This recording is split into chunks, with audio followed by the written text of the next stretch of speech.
I call the May the 12th meeting of the Henderson County Board of Public Education to order. Please rise for the presentation of our colors, the Pledge of Allegiance, and remain standing for a moment of silence.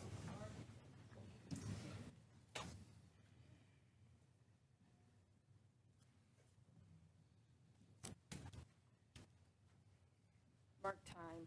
March. Guard. Halt. Left. Face. Permission to post the colors. Those colors. Post.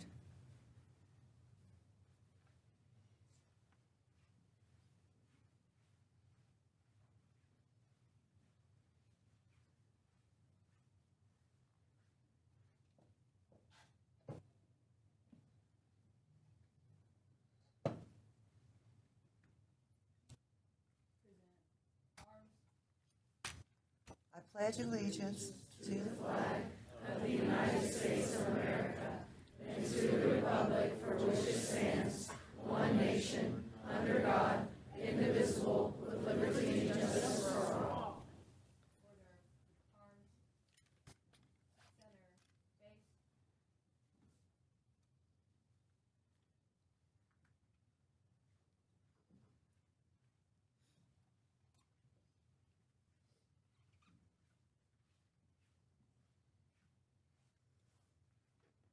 Right.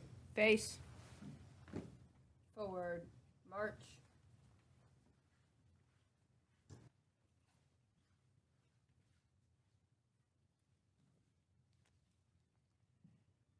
Thank you to West Henderson High School Junior ROTC for our presentation of colors.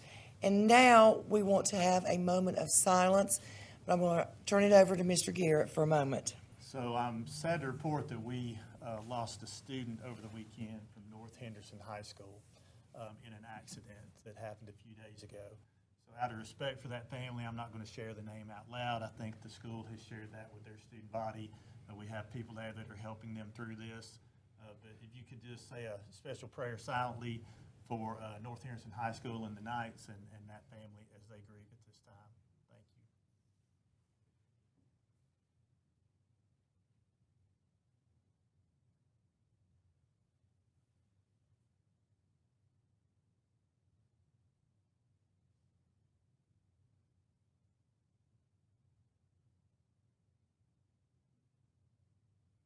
You may be seated.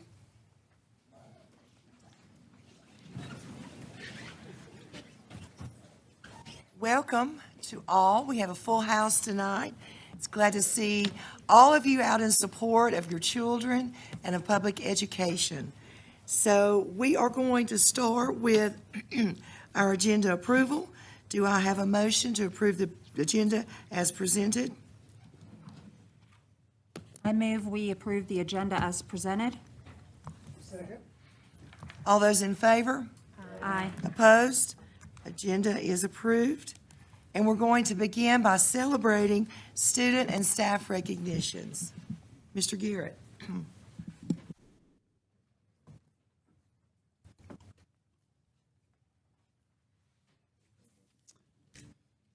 Thank you, Madam Chair, members of the board.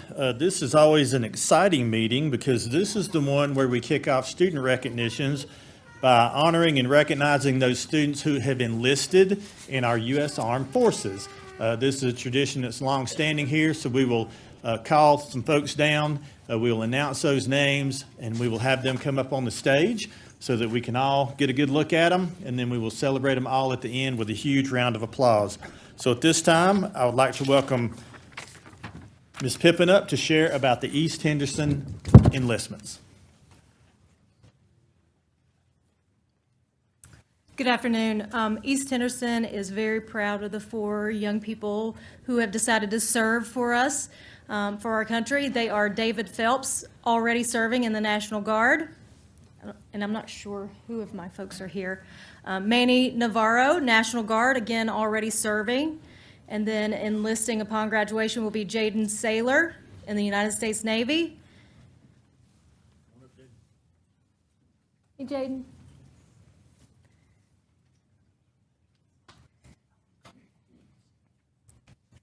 and Kaylin Suarez, National Guard.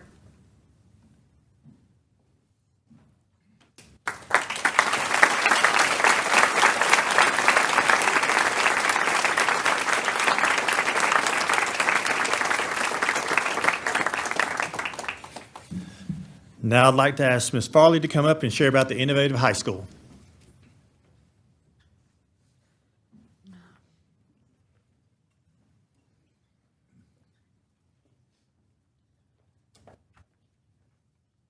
Good afternoon, everybody. I also have not seen my students, but we've got two from the early college, Jennifer Salas Orwela, who is going into the Army, and John Nossiter, who is going into the Army National Guard. We're really proud of them.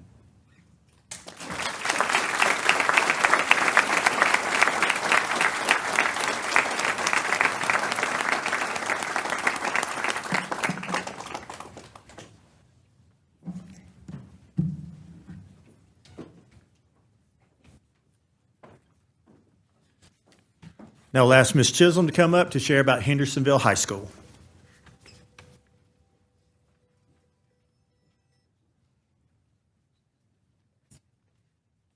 And Hendersonville High School is proud to have Vance Pruitt enlisting in the Army.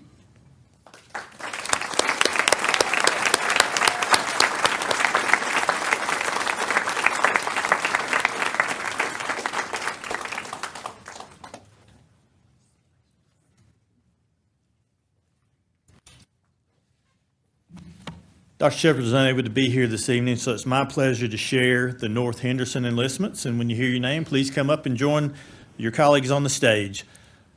Fiona Mell, Air Force. John Ballard, Air Force. Grace Vergara Caceres, Air Force. Orson Slusser, Navy. Luis Diaz Sanchez, Army. Daniel Jacinto Hernandez, National Guard. Kylie Matheson, Marines. Tim Mitchison, National Guard. Lloyd Studebaker Free, National Guard. Aiden Rodriguez, Air Force. Mauricio Fabian Garcia Huerta, National Guard. Callie Walker, Navy. Nicole Guadalupe Ayala Mijares, Army.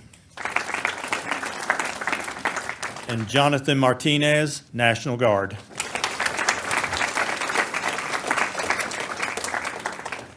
This time I'll ask West Henderson to come forth and read their enlistments.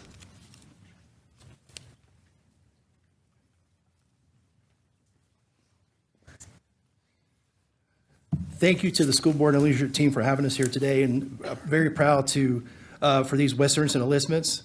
First person we have is Ethan Dole with the Navy. Monica Fuentes with the Marines.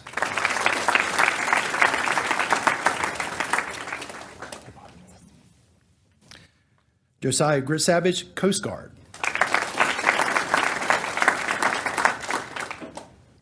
Isaac Hendricks, Navy.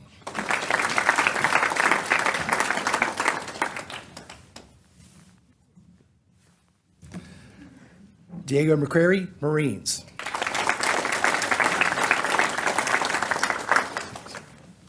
And Delamel, Navy. Thank you.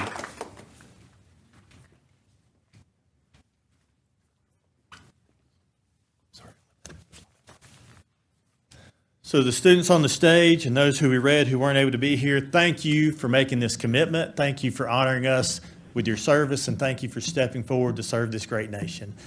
We wish you the best. We will pray for you always, and you always have a home here in Henderson County Public Schools. So let's give them one big applause, and parents, hear the time.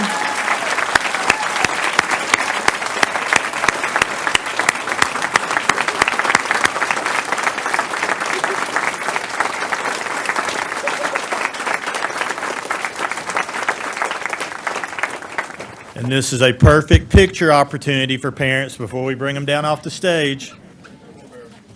Come on down and get a good picture. Front and center, we are good with that.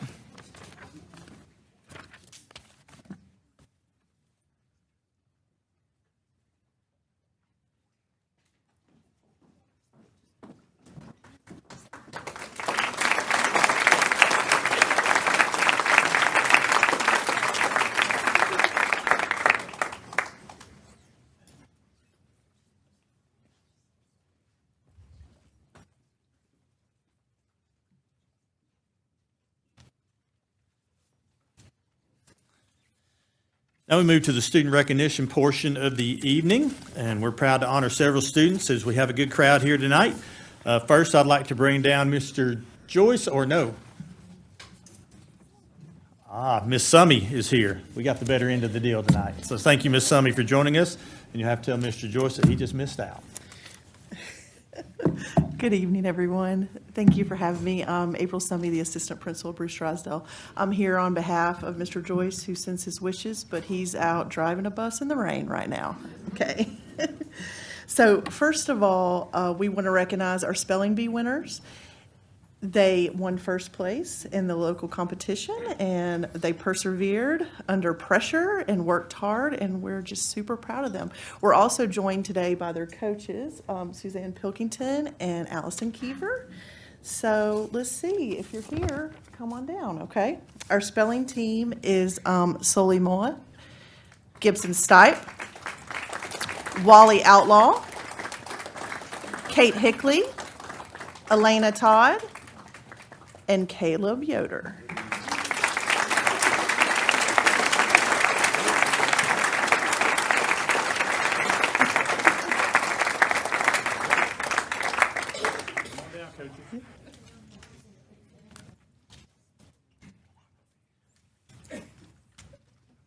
Keep going.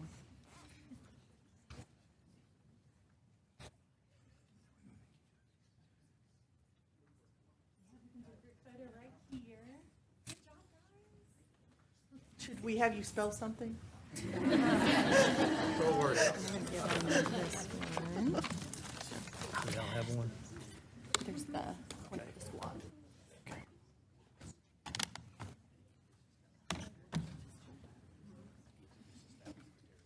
Parents, good time to get a picture.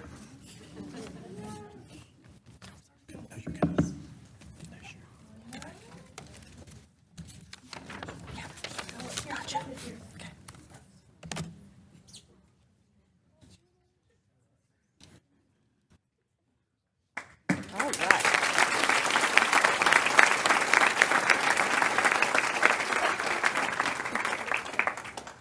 Okay, next up, we want to honor our Battle of the Books team, which they read so many books. They start early. They are enthusiastic. They can tell you all about those books that they read. And they came in first place. They also went ahead and went to regionals as well. And their coaches are Kelly Gramowski and Miss Patty Winters, who's with us today.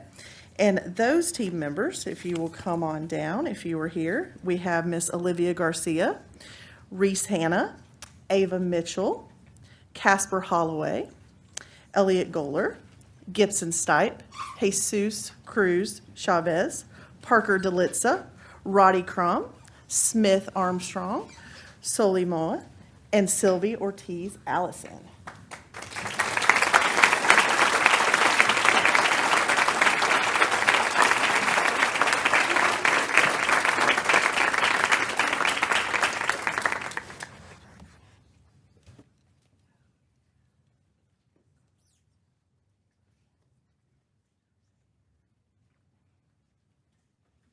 Again, parents, good opportunity for a picture.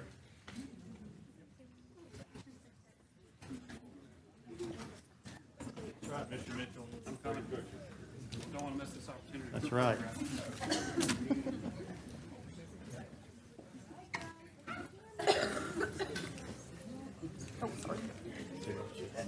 Trip over me.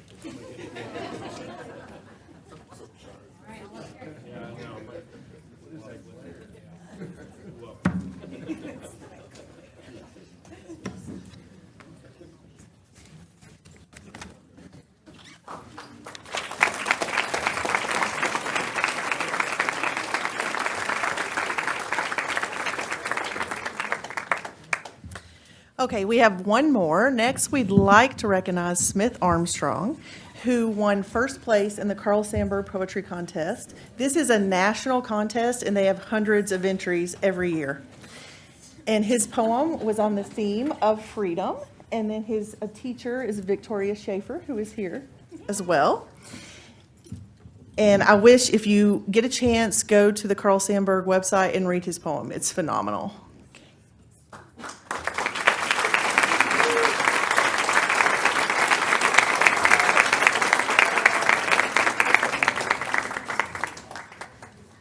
Thank you, guys.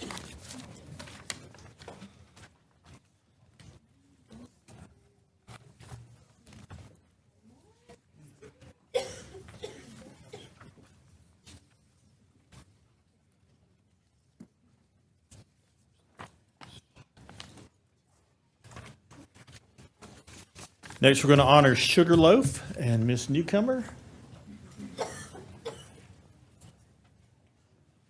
You'll come on up and spread the good news.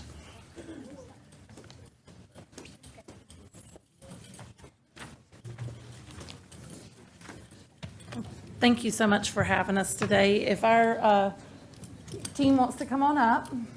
We are so excited that all their hard work, they worked all year working on their missions, undersea missions, I believe is what they worked on, and their presentation. And so they were grand champions at this year's Techno Lions First Lego League Challenge.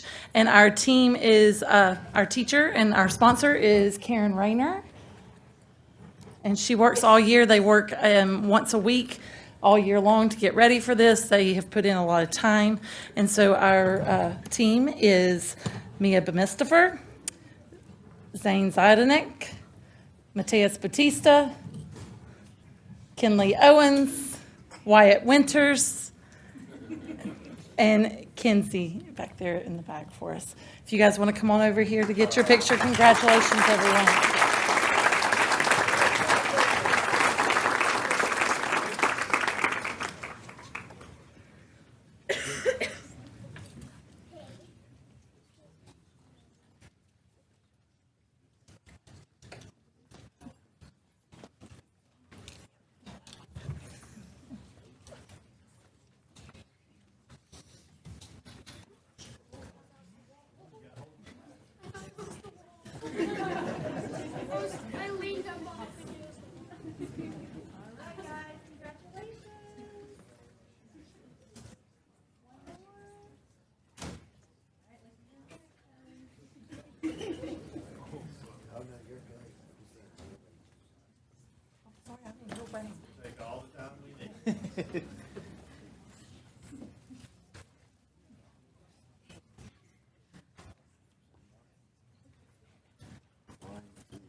Next, I'd like to invite Miss Allison up to share about Hendersonville Middle School.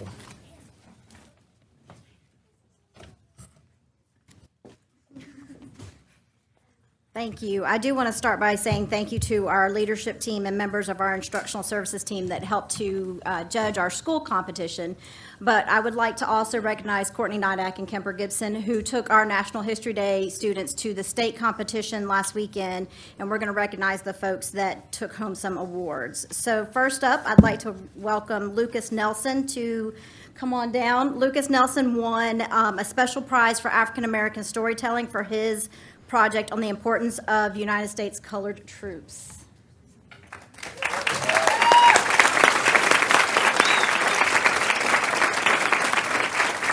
Next, I would like to recognize Abigail Bailey and Henry Bailey for their third place group website on their project FEMA, the Rise and Fall of the U.S. National Disaster Response.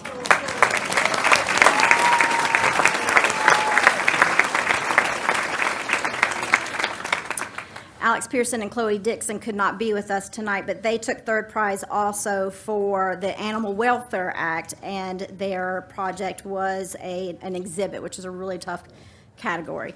Next, I'd like to welcome Evie Scroggs and Yadira Mendez for their third place prize on documentary Peeking Through History, The Right to Privacy.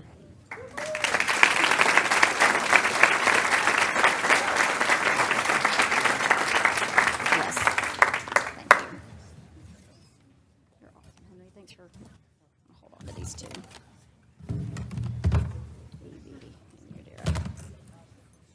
And the last two that we're going to recognize, Kate Husher and Maddox Hansel, they created a documentary.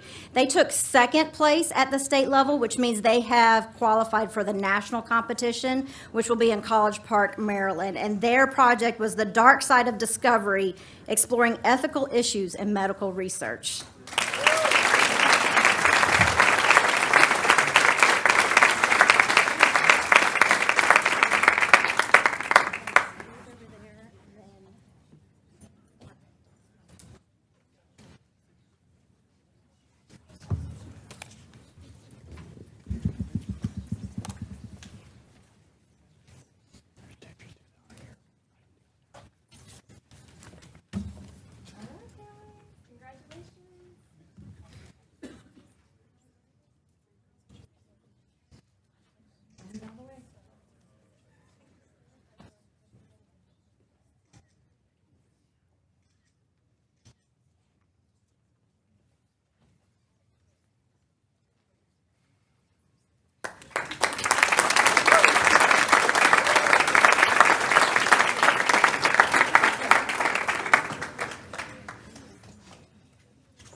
Next, I'd like to welcome Ms. Sloan Newberger, who's going to share about Rugby Middle School.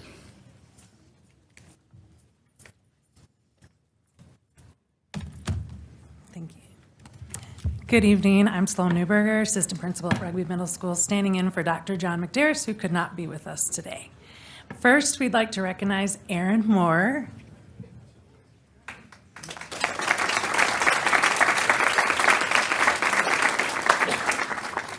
Erin Moore is an exceptional student also, but she is being recognized today for being all county, all district, and all state in band. We are super proud of Erin.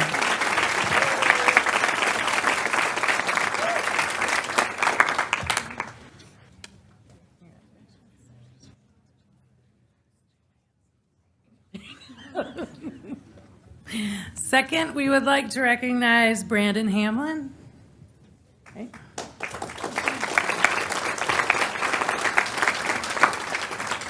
This is Brandon's second time being a state champion in the Skills USA conference. And last year, he also went to nationals and was placed third. This year, he will go on to nationals again, and his goal will be to get first place, which I'm sure he will do. We're all very proud of Brandon. Thank you.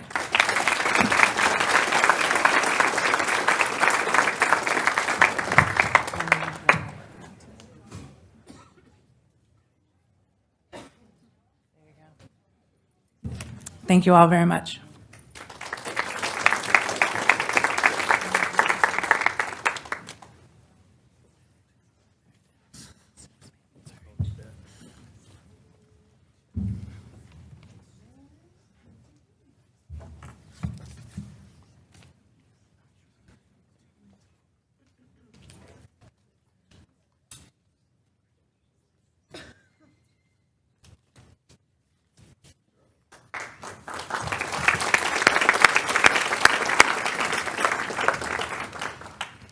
And we'll welcome Mr. Manuel back up to share about West Henderson High School.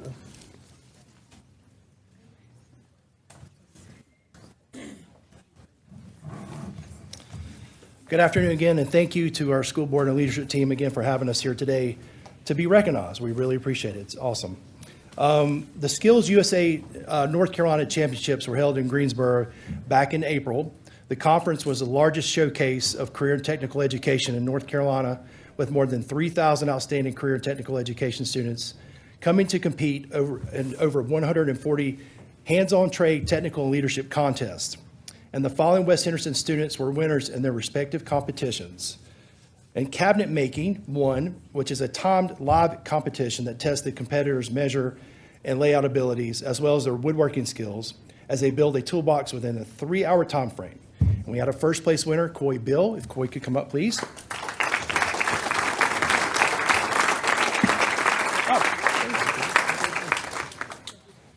And we also had a 5th place winner, Lucky Liebert.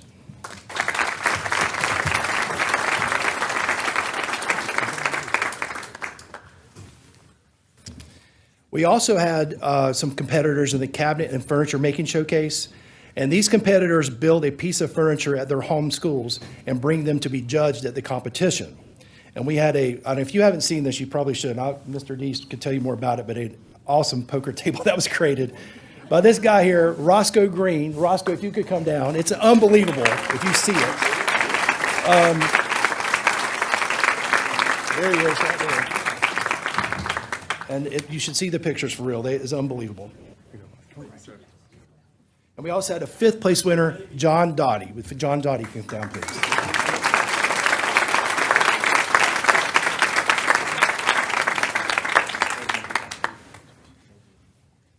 I would like to congratulate these students and also their wonderful teacher, Mr. Deese, who's standing right back there, or he's actually sitting down now, for helping guide these students along. Congratulations to our Skills USA competitors.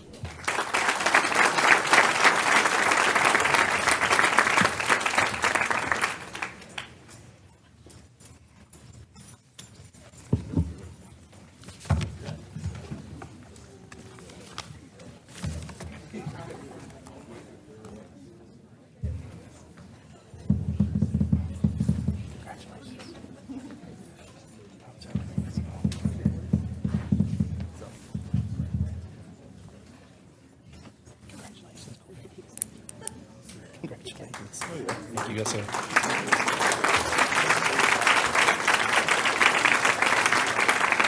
Oh, great. That's what I was thinking. Someone call me orders. I got it. Would you be okay? Yeah, of course. Good idea. Thank you. All right. And so next for FCCLA at West Henderson, they also performed really great at the State Leadership Conference. And we had several first place, second place, and third place winners. And so we're going to introduce those guys now. In first place, in qualifying for nationals in the Interior Design Level 2 event, we had Lauren Verm and McKenna Norman. If they could come down, please.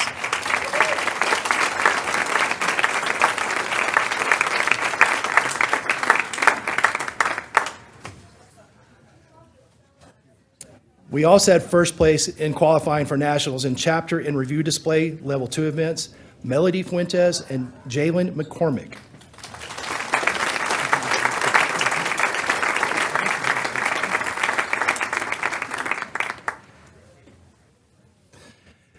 And second place in qualifying for our nationals in Interior Design Level 3 event, Kinsley Russell, Ashlyn Curley, and Shay Sullivan.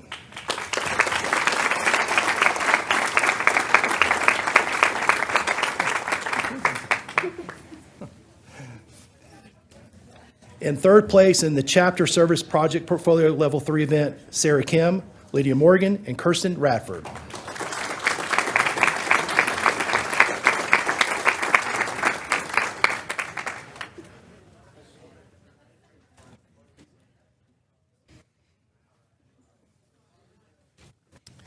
In the third place in qualifying for nationals in the Leadership Level 3 event, Monica Fuentes.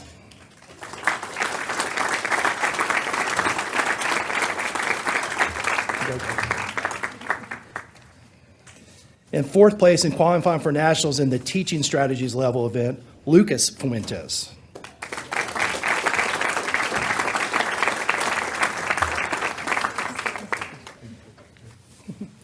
Fourth place in the Chapter Service Project Display Level 3 event, Linda Bryant.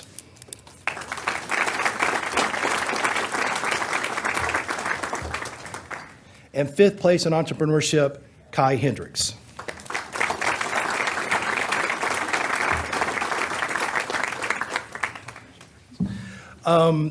So out of these people here, Kinsley, Ashlyn, Shay, McKenna, Lauren, and Melody will be representing us at the Nationals in Orlando this summer.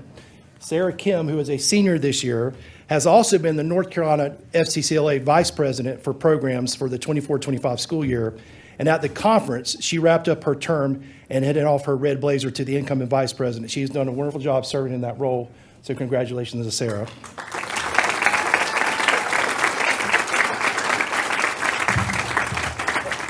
And I would be remiss, and I know her teacher asked me not to do this, but I'm going to. Miss Willis, their outstanding teacher, received the Spirit of the Advising Award, and there's only one advisor in each state that's chosen to receive that award, and she received that award this year. So congratulations to Miss Willis. She's trying to hide. But congratulations to these guys.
All righty. We also had DECA. At DECA, we had 8 West Henderson High School DECA members travel to Orlando, Florida to compete in that DECA's International Career Development Conference this year. And this is back in April. The conference welcomed over 26,000 participants from across the globe. So just not in the United States, but across the globe. And we are thrilled to announce that West Henderson returned home with international finalists and top winners. The first one is Carolyn Frampton. Carolyn competed in the Human Resource Management, earning top role play medals for both scenarios and placing as an overall finalist in the top 20 internationally, and that's out of 210 competitors. Congratulations.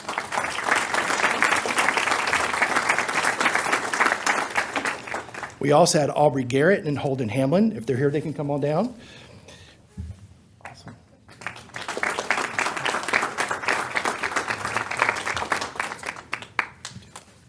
Okay. Both of them competed in buying and merchandising team decision-making. They won a top role play medal and were named overall finalists, top 20 internationally as well. And all 3 of these students are outstanding, advanced to the final rounds of competition there. We are incredibly proud to share that Aubrey and Holden were recognized on the stage as top 10 finalists, placing 4th overall internationally, which is very, very hard to do. And winning at this level is very rare and an outstanding accomplishment. I'd also like to thank their outstanding teacher and supporter who is here, Mrs. Garrett, and she should be right over there. So.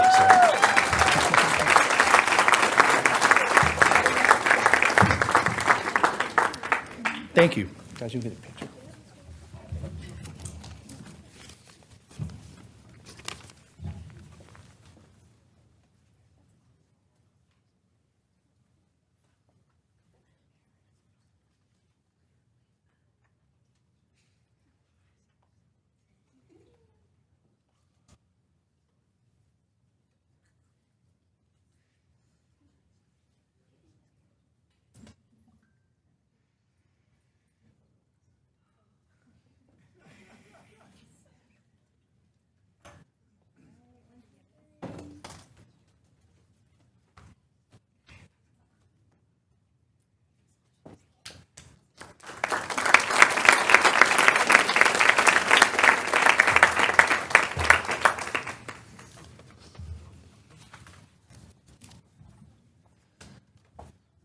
So thank you for bearing with us as we celebrated those many great accomplishments. It's never lost on me the variety and the talent that we have in this district, and I love to take an opportunity at the first of every month and to recognize these great students and adults who mentor them to these great successes. Also, another thank you to our young ladies and gentlemen who are enlisting in the armed services. We cannot thank you enough for your service to our country, and we know that the class of 2025 will make us proud as they move forward. And that concludes our recognition ceremony. Thank you, ma'am.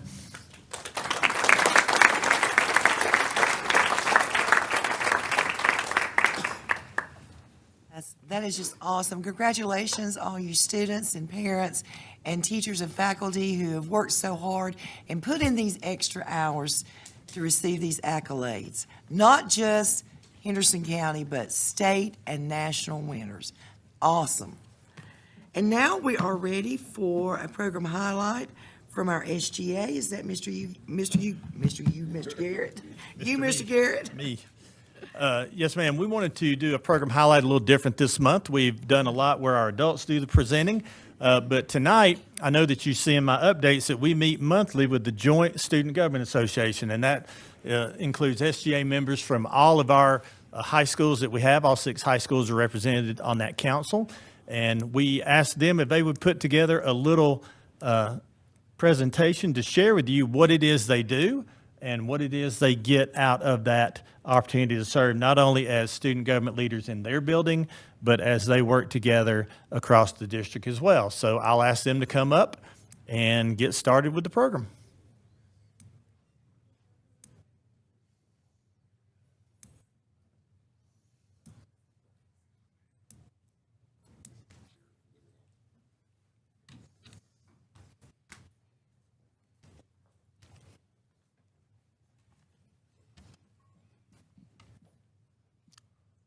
Welcome.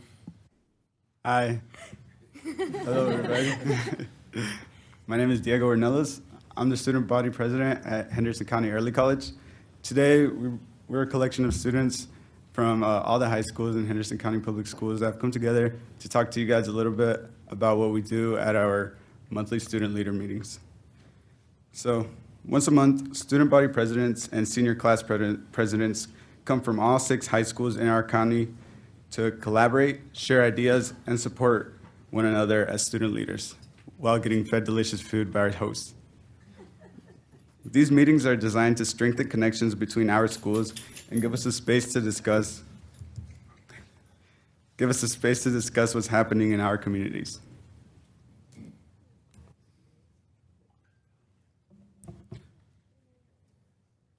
Each school takes time to update the group on major events, from club initiatives and academic achievements to athletic highlights and student recognition. We also share challenges we're facing and brainstorm ways to improve school culture, student involvement, and school life overall. It's not just a check-in, but a chance to learn from one another, celebrate success across the county, and grow as leaders. Sometimes we use part of the meeting to focus on one school-specific issue, like bullying, improving communication, or addressing student concerns. And we work together to find creative solutions. These conversations help us take what we've learned back to our own schools and make a real difference. We're excited to continue working together and to now share this work with you all moving forward.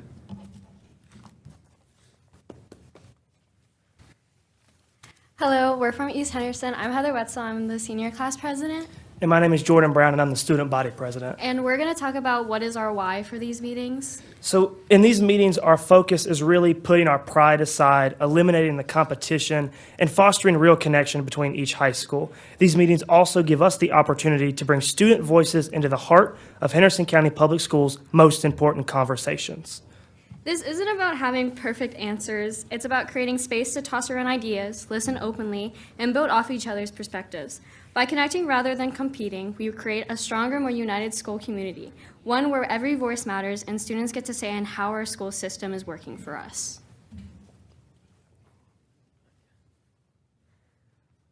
All right, so one of the ways we do this is through our sharing time, or the good news time. And this is a segment that we have in every meeting, and it usually starts us off. So this is where we share events and accomplishments associated with each individual school and how the leadership teams are dedicating their time and efforts. And this is the primary vehicle for sharing ideas and inspiring one another. And Superintendent Garrett always says that if you all could hear this, you would be super encouraged to hear all the fundraisers and what all the students are doing, and just the incredible care and love that these students have for their communities. And it's encouraging for us as individuals to see the pride that each group of leaders has for their schools. And there was never a meeting where a school did not have a full list of good news to share. Sometimes those lists are long. Yeah, like I said, if you all could attend, you would be filled with hope. Henderson County has some wonderful youth that are growing up with a desire to make a positive impact on those around them.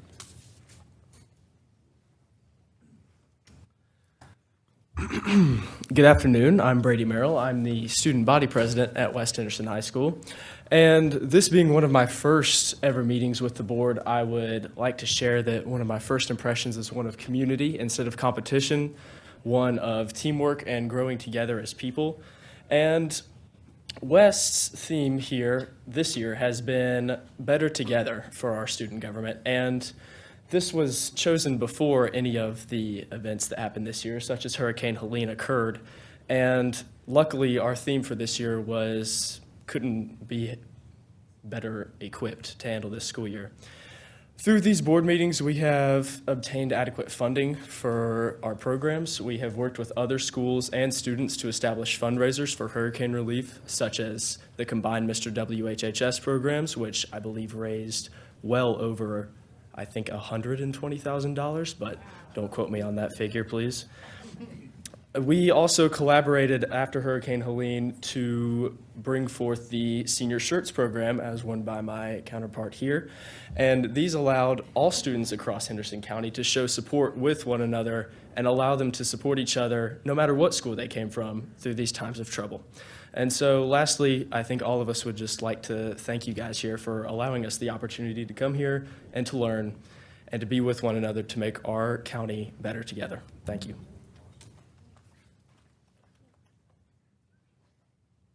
Hello, my name is Victor. I'm the student body president at North Henderson, and I'm going to share a little bit about what makes each of our schools unique. So for the early college, they are a school that's kind of fed by every high school around the county, so they really have a different perspective, different amount of, I guess you could say, they really get different people from around the county, right? Because all of our high schools, they're all based on districts. It's all about where people live, but they really get to, have a taste of every part of Henderson County.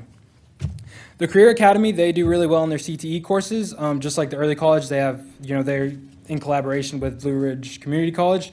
So they offer their students a wide variety of courses and, really set them up to succeed later in the future. And we love to hear about that. We love to hear about their success at these meetings. So for Hendersonville, they have an 8-block schedule. They're the only high school in the county that has that. And it's really cool to hear about how they use that to their advantage to have like senior musicals, which is something that none of us could ever have, right? You have to take certain classes, and they really get to take advantage of that. Another thing is that they're one of the older schools, if not the oldest school. Somebody correct me if I'm wrong. But that allows them to have a lot of tradition. They have a lot of heritage, and they have a large number of alumni. And then, so West Henderson, like he said earlier, they're really good at fundraising. They do really well. They always have really big numbers. And they're super proficient in sports. That's where we get at it at these meetings with the sports. Like, oh, we beat y'all last week, right? It's it's funny. It's okay. So yeah, we have fun. East Henderson always has something going on every time. I think at every single meeting they had the longest list, and that's super exciting. As you can see by Jordan over here, all fitted up. They always go all out. They always have the most school spirit, and we really love them for that. And then at North, we really try to focus on service. Our entire year, we're doing fundraisers, and they're all going towards the same cause, which is our Knights vs. Cancer Festival. And we help raise money for what is it? The Pediatric Brain Tumor Foundation, I think. Yeah. So that's what I have. Thank you.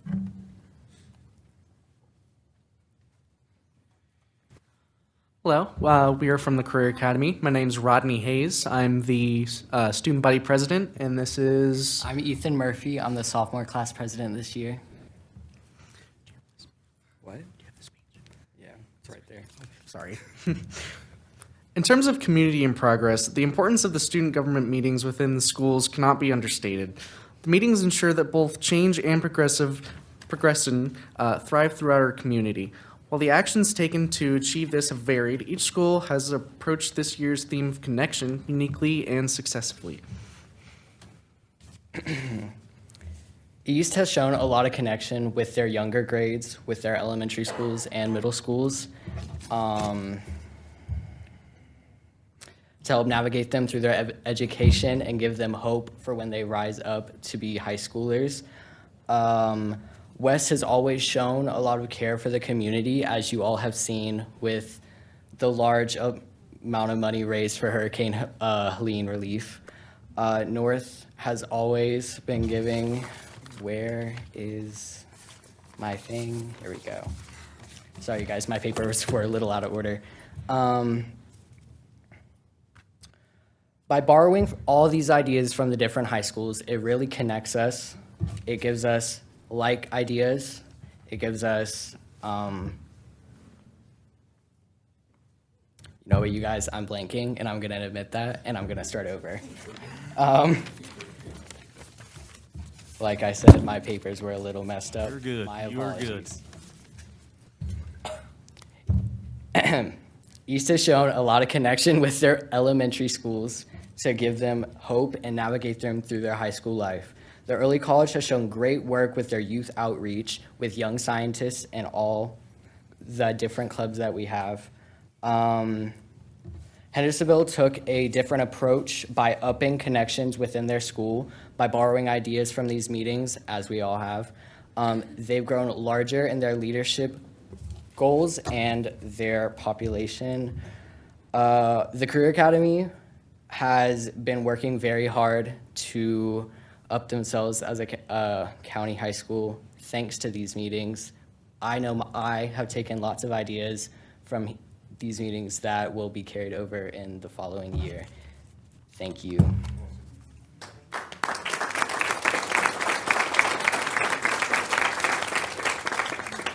That will be all for us. Thank you guys so much for this opportunity. I hope next year this will be one-upped by the next class, and I can't wait to see what Henderson County Public Schools becomes with future leaders. Thank you.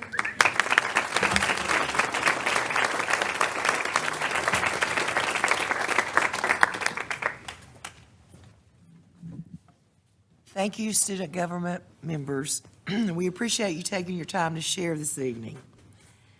Next up, we have our board members' observations. Any board members? I was just going to say that if you did not get to go see Mills River Elementary School's production of Pirates Past Noon, they took it from the Magic Treehouse series. So not only were these kids getting to perform in an elementary school setting, which we unfortunately don't have across our district, but I love being able to see what our elementary school kids can do. They were also jumping into reading more and pulling stories out of actual books, and it brought the stories to life for the kids. But it just is a testament to how much Henderson County does care about our arts and those other programs within our schools. So if you didn't get to see it, make sure that you go next year, because they do a phenomenal job to be elementary school students and get on stage every single year in front of a sold-out crowd. And they did 4 shows, which is more than our high school students do. So it was amazing. So I can back that up because I went to see Pirates Past Noon. Shout out to the director, Erin Stachuri. Anyway, she's the director and a teacher at school. Mills River is the only elementary school in the county that has a drama club. It was absolutely wonderful and fantastic, and I'll go again next year. Thank you. Yeah, I just wanted to give a shout out to Mr. Rhodes and all the work that he has put into the retirement banquet over the last several years, and also the Teacher of the Year luncheon that we get to go to. They're both phenomenal, and I know you don't do it alone. I know your team is fantastic, probably doing 90% of it, because that's how it always is. But he had this idea when he came into this position to start a retirement banquet as a school system for all of our retirees. It used to be done by the retired folks from HCPS, and it's a first-class event that he puts on, and it's super nice to get to go to that every year. And so I just wanted to say thanks for doing all that. So I want to give a shout out to Mills River for having such a wonderful play as well. My grandchildren, I take them to West and take them to all of the plays that I can get them to. And when we leave, there's always, what did you like? What did you not like? I can tell you that across the board, each one of them said, there was nothing we didn't like, Nanny. And so this was my first time going. I can tell you we'll be going back. So I encourage everyone to go. And exactly what Amy said. So thank you, Mr. Rhodes. It is always a great event, and I look forward to it next year.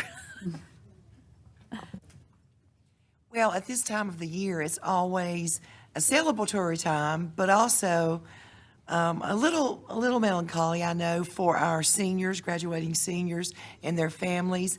I want to say congratulations to 2025 graduates. I hope that you have benefited from your time with us in the public school system. We're not perfect, but we strive to be the best we can, and we always strive to get better. And to see the accolades that these students bring home from national, state, and international events is just phenomenal. We are just very, very blessed to have such a community that supports our students and our school system. And as we go into the summer, this will be the last official board meeting before school is out.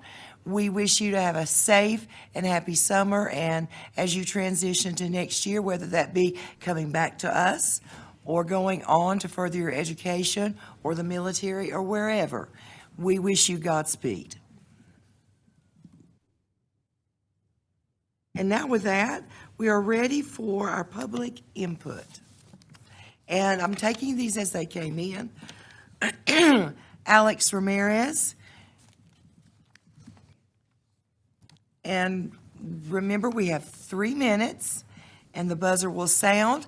I will let you finish your sentence before I drag you off. But Alex, welcome back. Hi, thank you so much for welcoming. I want to take my public comment time to really just say thank you to the Board of Education and to the administrative staff for really designing a budget that is advocating for public schools. I know that is a really hard process with a lot of numbers and a lot of staff and a lot of students that y'all are trying to manage. So just really thank you for advocating for our public schools and trying to fight for the best budget that our public schools really deserve. And I want to also encourage y'all and push y'all to continue advocating for us in the budget process and in the financial area of our public schools. And whenever I say advocating, I'm really talking about in tangible ways that really impact our schools. So I know that today we're going to talk about the budget and we're going to talk about what you're going to be sending to county commissioners, but I also would like for y'all to further advocate for us by asking state representatives to say that these public school vouchers are hurting our public schools, and that even though, yes, we have an amazing presentation every time where we get to see how amazing our public schools are doing, our public schools are also hurting a little. We have shortages in bus drivers, we have shortages in teacher positions, and we know that this can be directly improved if we had more funding from the state level, from the local level. So yes, I'm asking y'all to please continue advocating for us through asking county commissioners, asking state level representatives, and for really just pushing and for the best budget and the most money that we as a public school can get. And so if y'all would like to continue advocating for us, and everyone in this room as well, we have people here that have a petition that we will deliver to county commissioners saying that we fully support y'all and the budget that you will be sending to county commissioners. So for those with the petition, could y'all raise your hand? So for people here who would like to support our public schools and try to encourage the best budget that we deserve, you can sign one of these petitions. And this also goes for y'all, Board of Education and staff members. Thank you so much. Thank you. To make a correction, this is the public input session on the proposed budget. So Alex was on budget. I have one more, Mr. Joe Elliott on budget. And then we'll move to the other public comments. Mr. Elliott?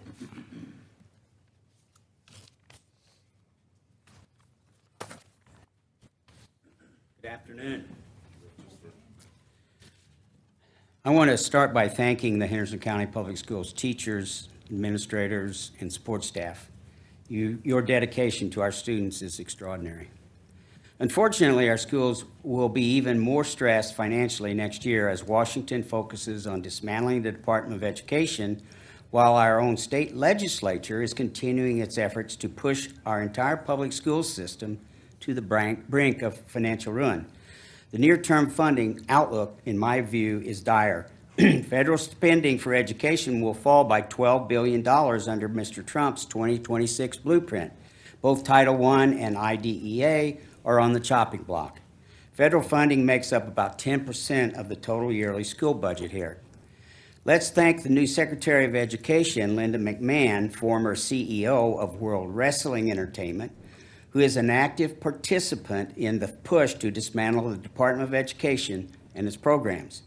In the early 2000s, North Carolina was rising steadily in public school quality metrics. That improvement began to slide around 2015 when Republicans gained control of our state legislature. At the same time, teacher pay that had been nearing the national average began to trend downward as yearly increases declined. North Carolina in the past year fell 5 slots to 43rd in teacher pay nationwide.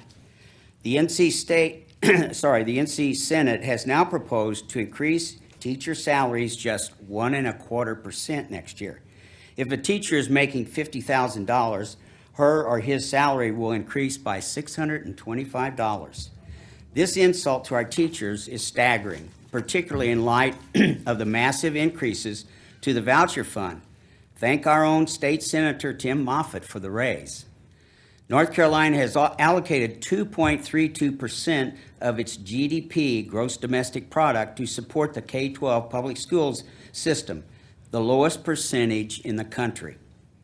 Our state legislature is responsible for this funding decision. So, thanks to Senator Moffitt, Representatives Balcom, and Representative Johnson, each of whom chose to funnel $6.5 billion over the next 8 years to the voucher program, rather than to fund significant teacher increases. This is the time to put county, schools, and our kids over party loyalty. Our representatives in Raleigh are the problem. They should be the solution. Thank you.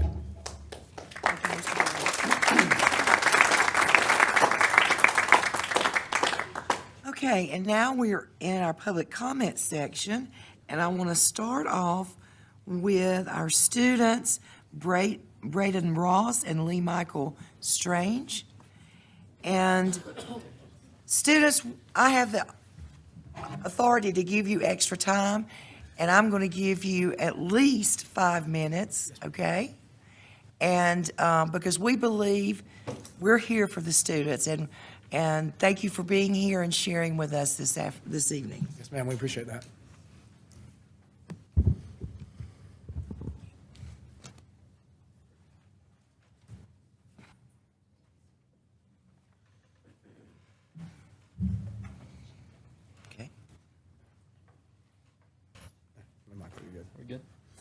Good evening, members of the school board, educators, and community members. My name is Braden Ross. And I'm Lee Michael Strange. We are proud representatives of the Henderson County Student Safety Association, not affiliated with Henderson County Public Schools, a student-led initiative founded by students at West Henderson High School. What began as a class project quickly became something much bigger. We started with a $500 grant from Henderson County Education Foundation to build 14 safety kits for West Henderson. We realized the importance of what we were creating, and we decided that every classroom throughout Henderson County should have access to it. While you see only 2 of us here, today, please know that these efforts represent the work of an entire team. From our social media, outreach, and research team, every student involved has played a meaningful role in shaping this initiative. We are driven by a shared belief that a secure environment is essential for student development and academic success. Our mission is to work alongside the Henderson County School Board and with our peers across the district to help ensure the safety and well-being of every student.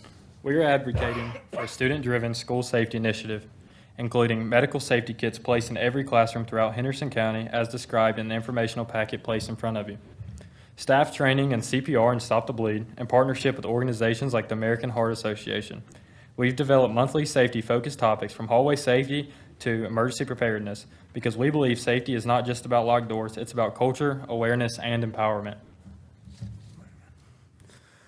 We are here today to focus on a critical piece of this initiative, implementing medical kits in every classroom. Currently, there is no accessible emergency medical resources in classrooms in case of a lockdown, nor is there required emergency training for teachers. In the event of a crisis, whether it's a health emergency, injury, or worse, we are unprepared. We believe every second matters, and basic resources and training can make the difference between life and death. Currently, if a student experiences a hemorrhage emergency, there is no resources to save them from a preventable death. Your children, your grandchildren, and the people you love and care for could die simply from a treatable wound. This is life-saving measures for a treatable hemorrhage event. This is not about criticism. It's about collaboration. We want to work with the district to strengthen safety, raise awareness, and a supportive approach to student well-being. To bring this initiative to life, we're asking for your support in 4 key areas. Commitment to implement medical kits in every classroom by the 2025-2026 school year. Support in logistics and funding. While we've done some research into financial options and bulk discounts such as the snake staff tourniquets listed on those papers, we know you are best equipped to secure funding and build this into the school budget. Training resources. We request that the staff be ordered or required to complete CPR and Stop the Bleed training. We've already spoken with organizations willing to provide this at low to no cost. Kit implementation. We've brought a list of proposed kit contents and supplier options. These can be adapted and sourced with bulk discounts to ensure affordability and consistency across the district.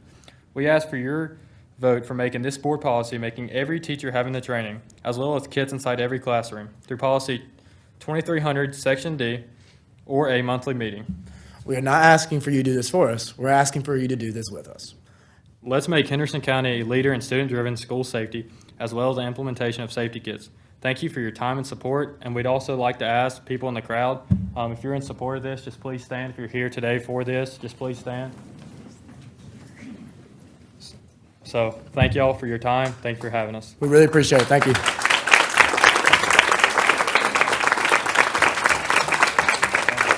Excuse me, just one second. Hold on. I have something I'd like to share. Gentlemen, I've got one question. Will you repeat those four pillars you were asking for today? So, Yes, sir. A kit in every classroom. Support in logistics and funding. Okay. Training resources through CPR and Stop the Bleed training. And we have resources that we've discussed with some of the members, and we can give you those if you'd like. And then actually implementing the kits inside the classroom. So make it happen. Thank you for that clarification. Yes, sir. Thank you. Thank you. And I would like to make a comment, please. Yes, ma'am. I just want to say thank you for calling me in and talking with me and inviting me to partner with you guys and to work with you. And I'm full support of what you're doing. I think it's a wonderful opportunity to come together as a community for the sake of our kids. The last thing we want to see is something like this ever happen, but prevention goes a long way. And I just want to say, community, come on, let's get on board and let's see this happen. Thank you. Thank you very much.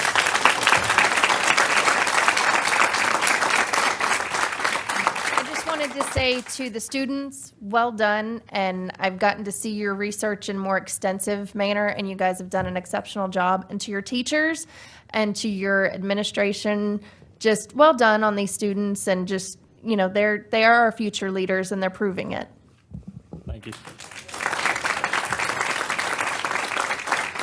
Question for you guys. I know your first pillar was putting the Stop the Bleed kits in every classroom, which is great. So do you know what that initial ask would be for on the budget that could handle that? So when we looked at the budget, we saw a $200,000 grant towards safety. So we don't know exactly what that goes to throughout Henderson County Public Schools, so we were wondering about fitting that into that portion of the budget.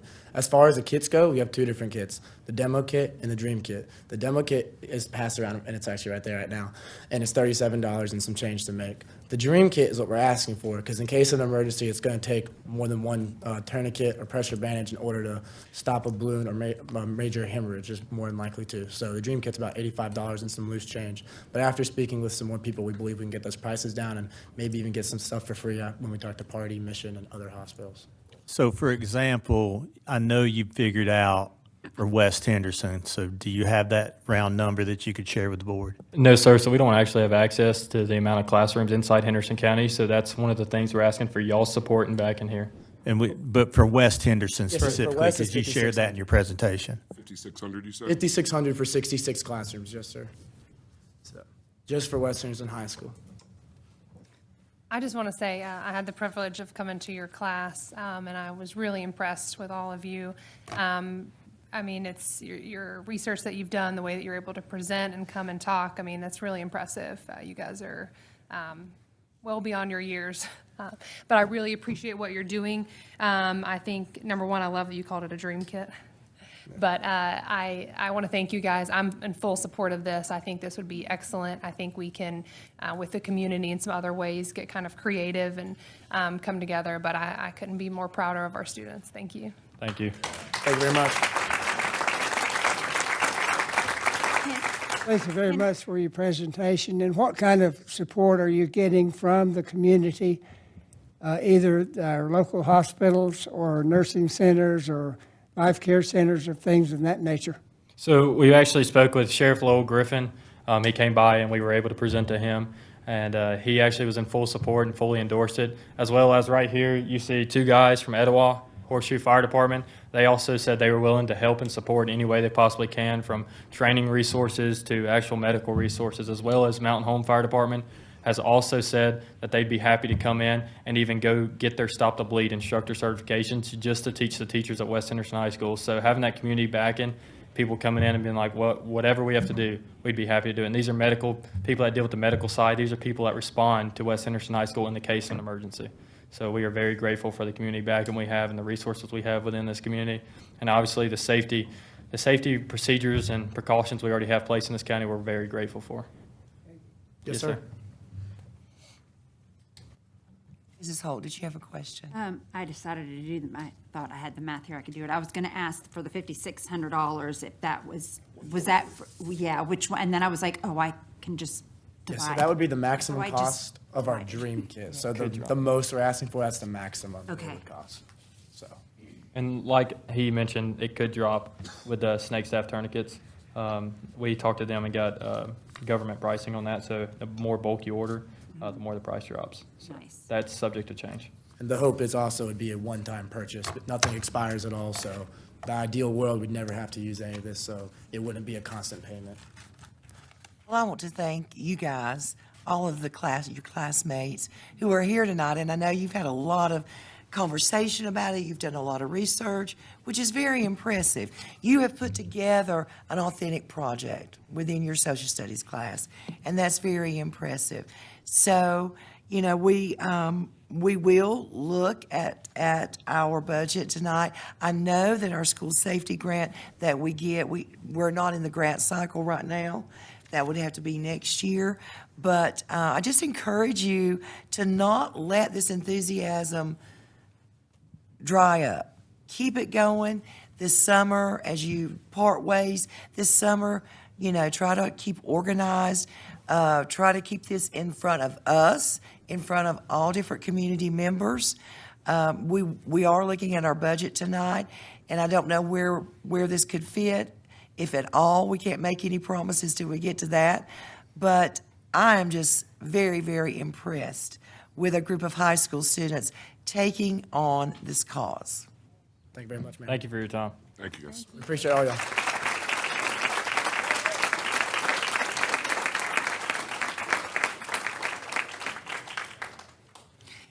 And next we have Mrs. Katie Gash.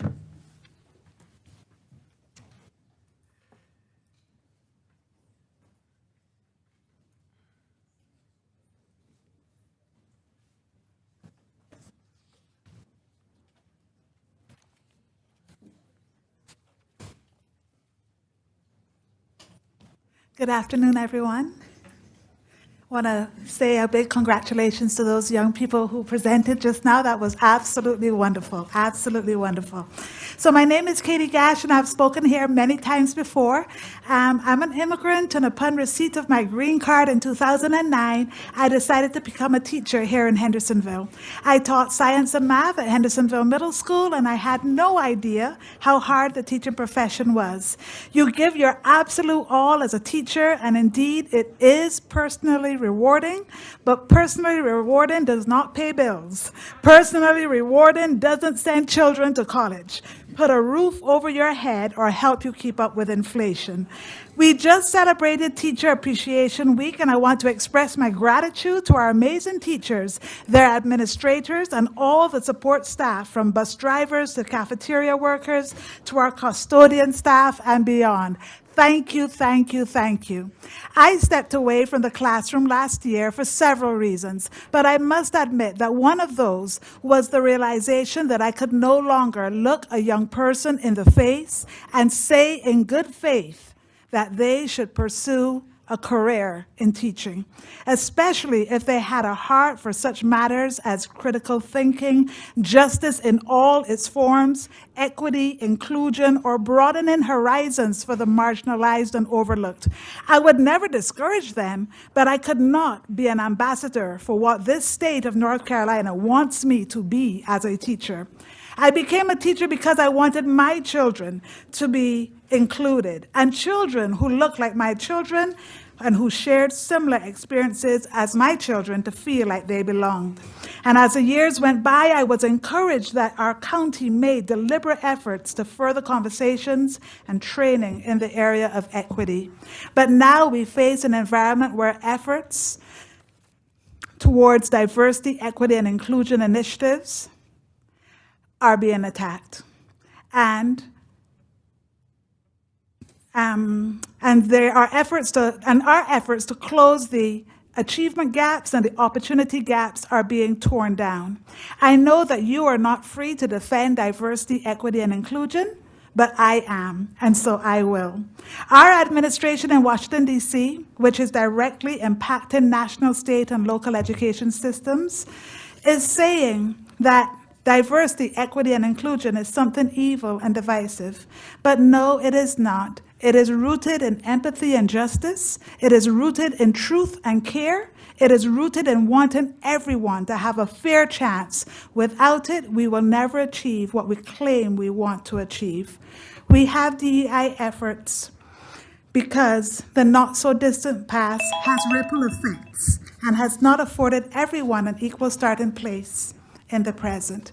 And I think when we look around this room, when we look on the stages, when we look at the teachers and the kids, when we look around this room, we have to admit it doesn't look like how we want it to look.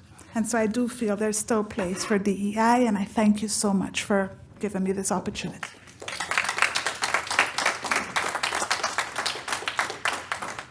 And last but not least, Mrs. Marsh-Taylor.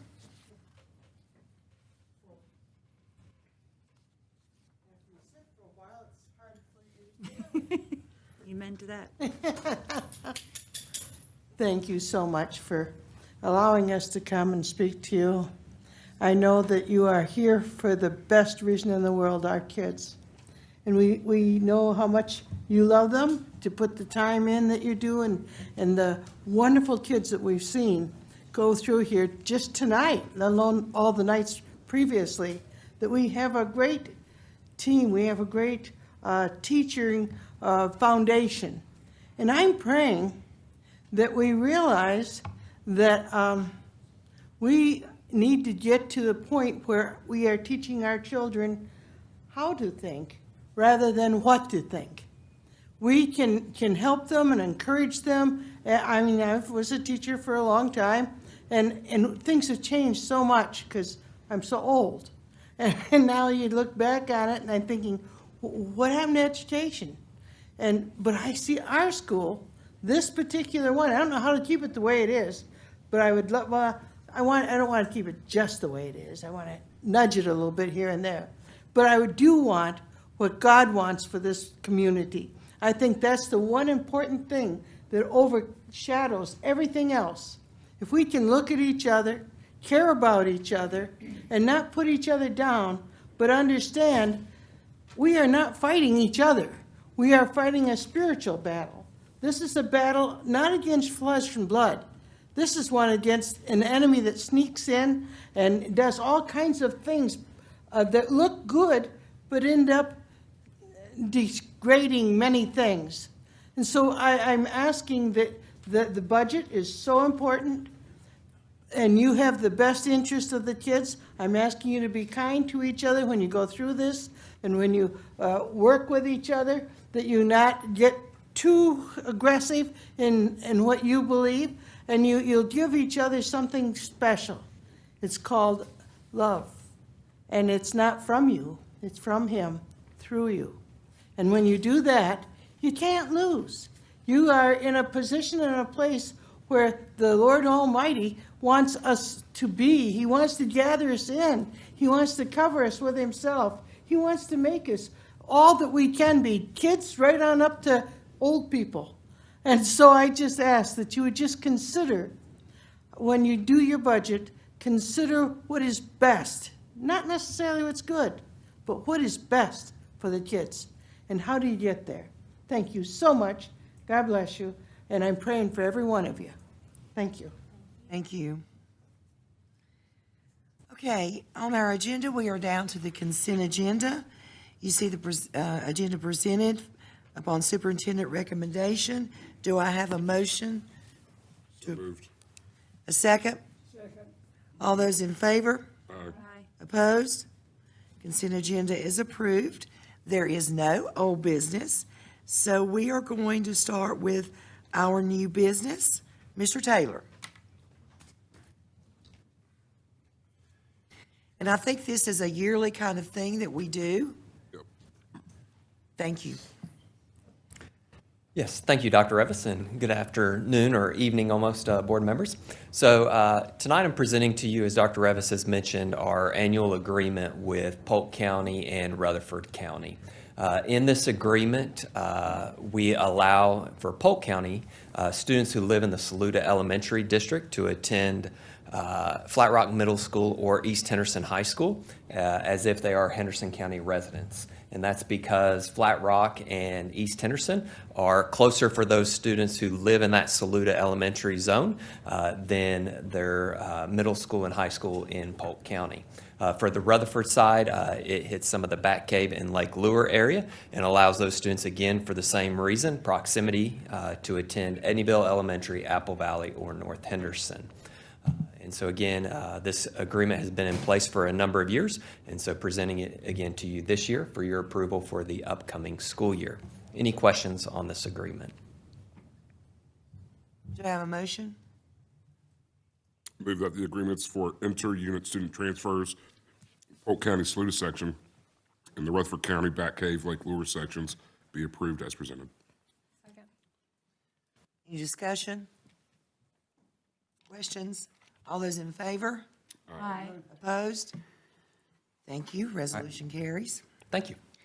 And now we are looking, Dr. Marlowe, about our authorization to submit federal program applications.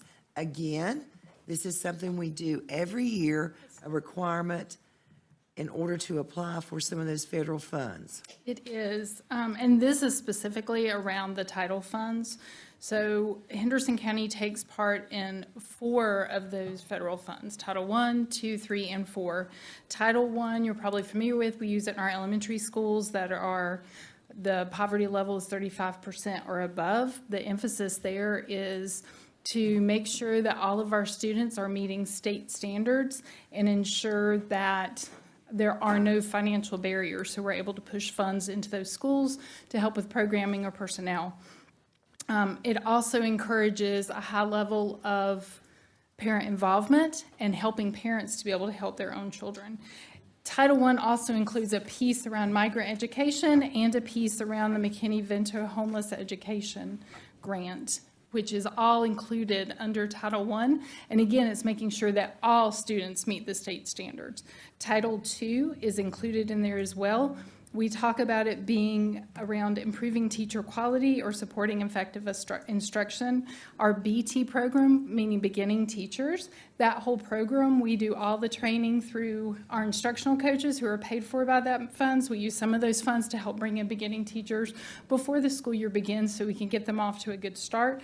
And then any materials they might need during the year. It is also used for professional development. Title III is around language instruction for limited English proficient and immigrant students. We do a lot of funding in that area for our English as a second language, ESL teachers, as well as our Project GLAD training, which helps students in all of our classrooms. And that GLAD stands for Guided Language Acquisition and Design. And then Title IV is around student support and academic enrichment. We talk about there being 3 buckets in Title IV. The first one is considered well-rounded education. We are able to provide supplemental funds out of Title IV for supplemental counseling, CTE, the arts, social studies, and science. The second bucket is around safe and healthy students. So we look at social work support and safety initiatives. And then bucket 3 is around technology. You can only spend about 15% of it on the actual devices, but professional development around using those devices and doing blended learning in the classroom, it can be used for those kinds of things, or additional materials. So that's how we have typically used those funds in the past. We have shared those plans with different groups this spring to get feedback on how those programs are currently running and look at how we would write the grant moving forward should you agree to approve our request to submit the application for federal funds tonight. And that actually is what we are coming to you for, is to ask for authorization to submit the funds once those grants open. Have you seen planning allotments yet? No, we have not. They usually come at the end of May or beginning of June. Do I have a motion? May I ask a few questions? So on Title I, Part A, at the very bottom of the first paragraph, there is Part A, monies will support, these 12 schools got that, equitable share. Yes. Shares will also be computed to our participating private school. We do. We, as the part of the grant requirements, charter schools can apply for those funds on their own. Private schools have to run through the public school unit in the county in which they live. And usually we have between 2 and 4, sometimes 5, depending on the grant, who ask to take part in those title services. So for example, next year, Title I, I think we have 2 private schools that want to pursue that as an option. I think there are probably 4 next year that want to take part in the Title II and Title IV.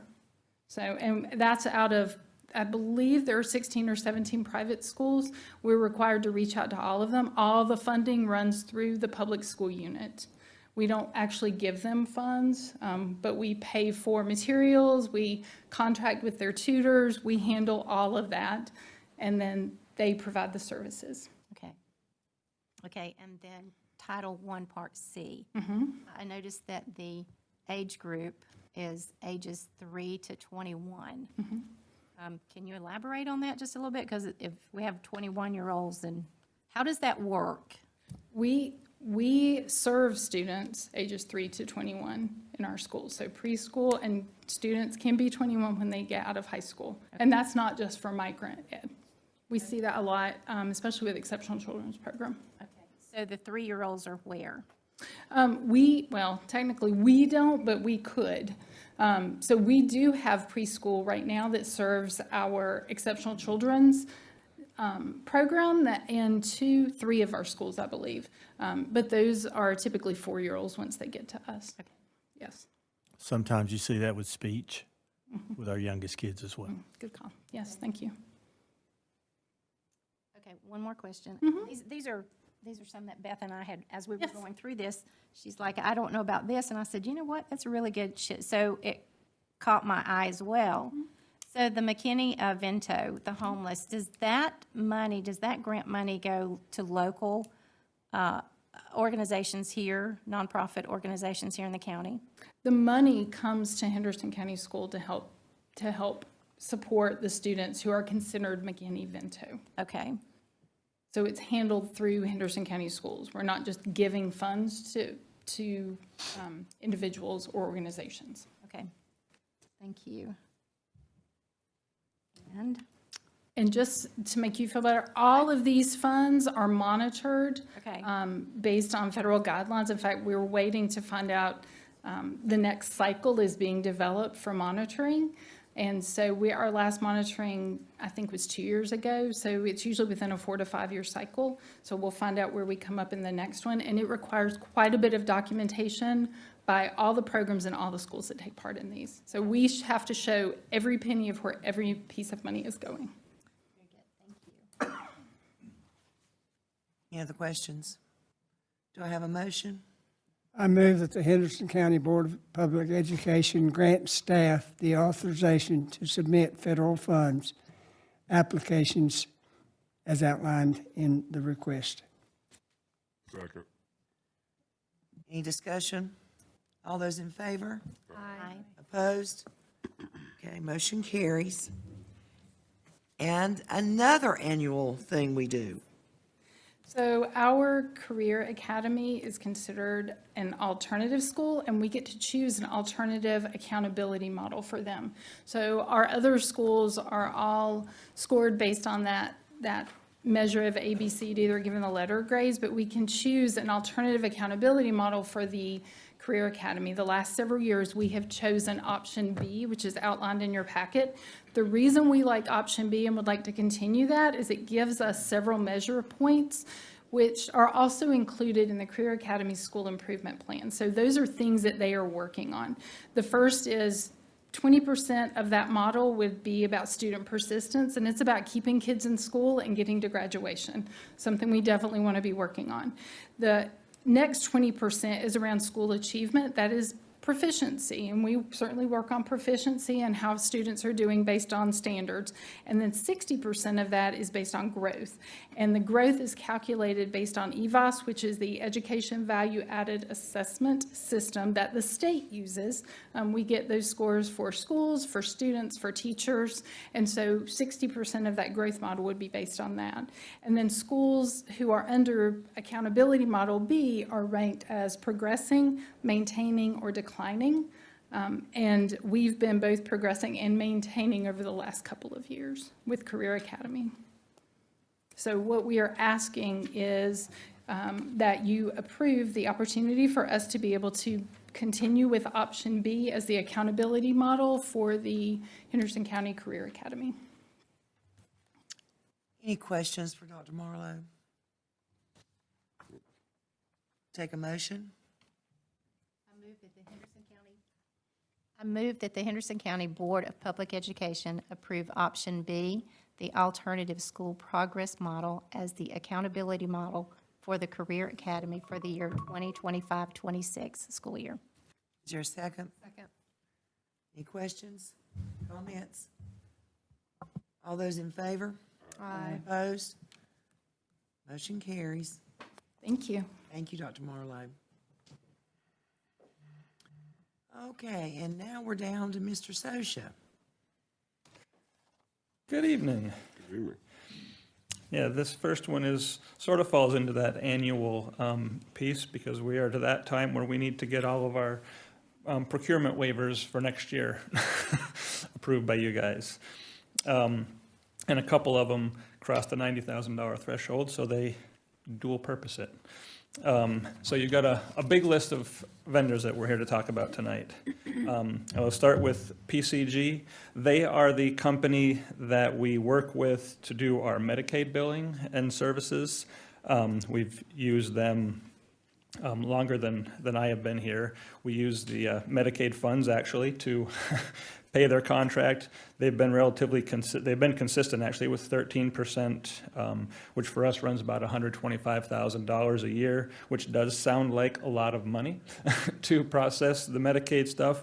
But I would say if we were to do it on our own, we'd probably have to hire 2 people with some law backgrounds to get that done. So this is a good deal. And they are very thorough with advocating for us and making sure that all of our reporting is spot on so that we get all the maximum Medicaid money that we can get.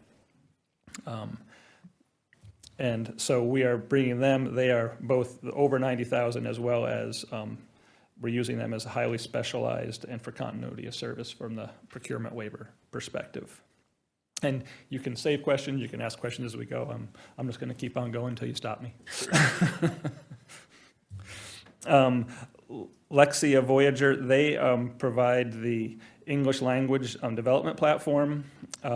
This one is, again, for the procurement waiver for curriculum continuity. This is the platform that we use to evaluate, to provide differentiated education for our English language learners.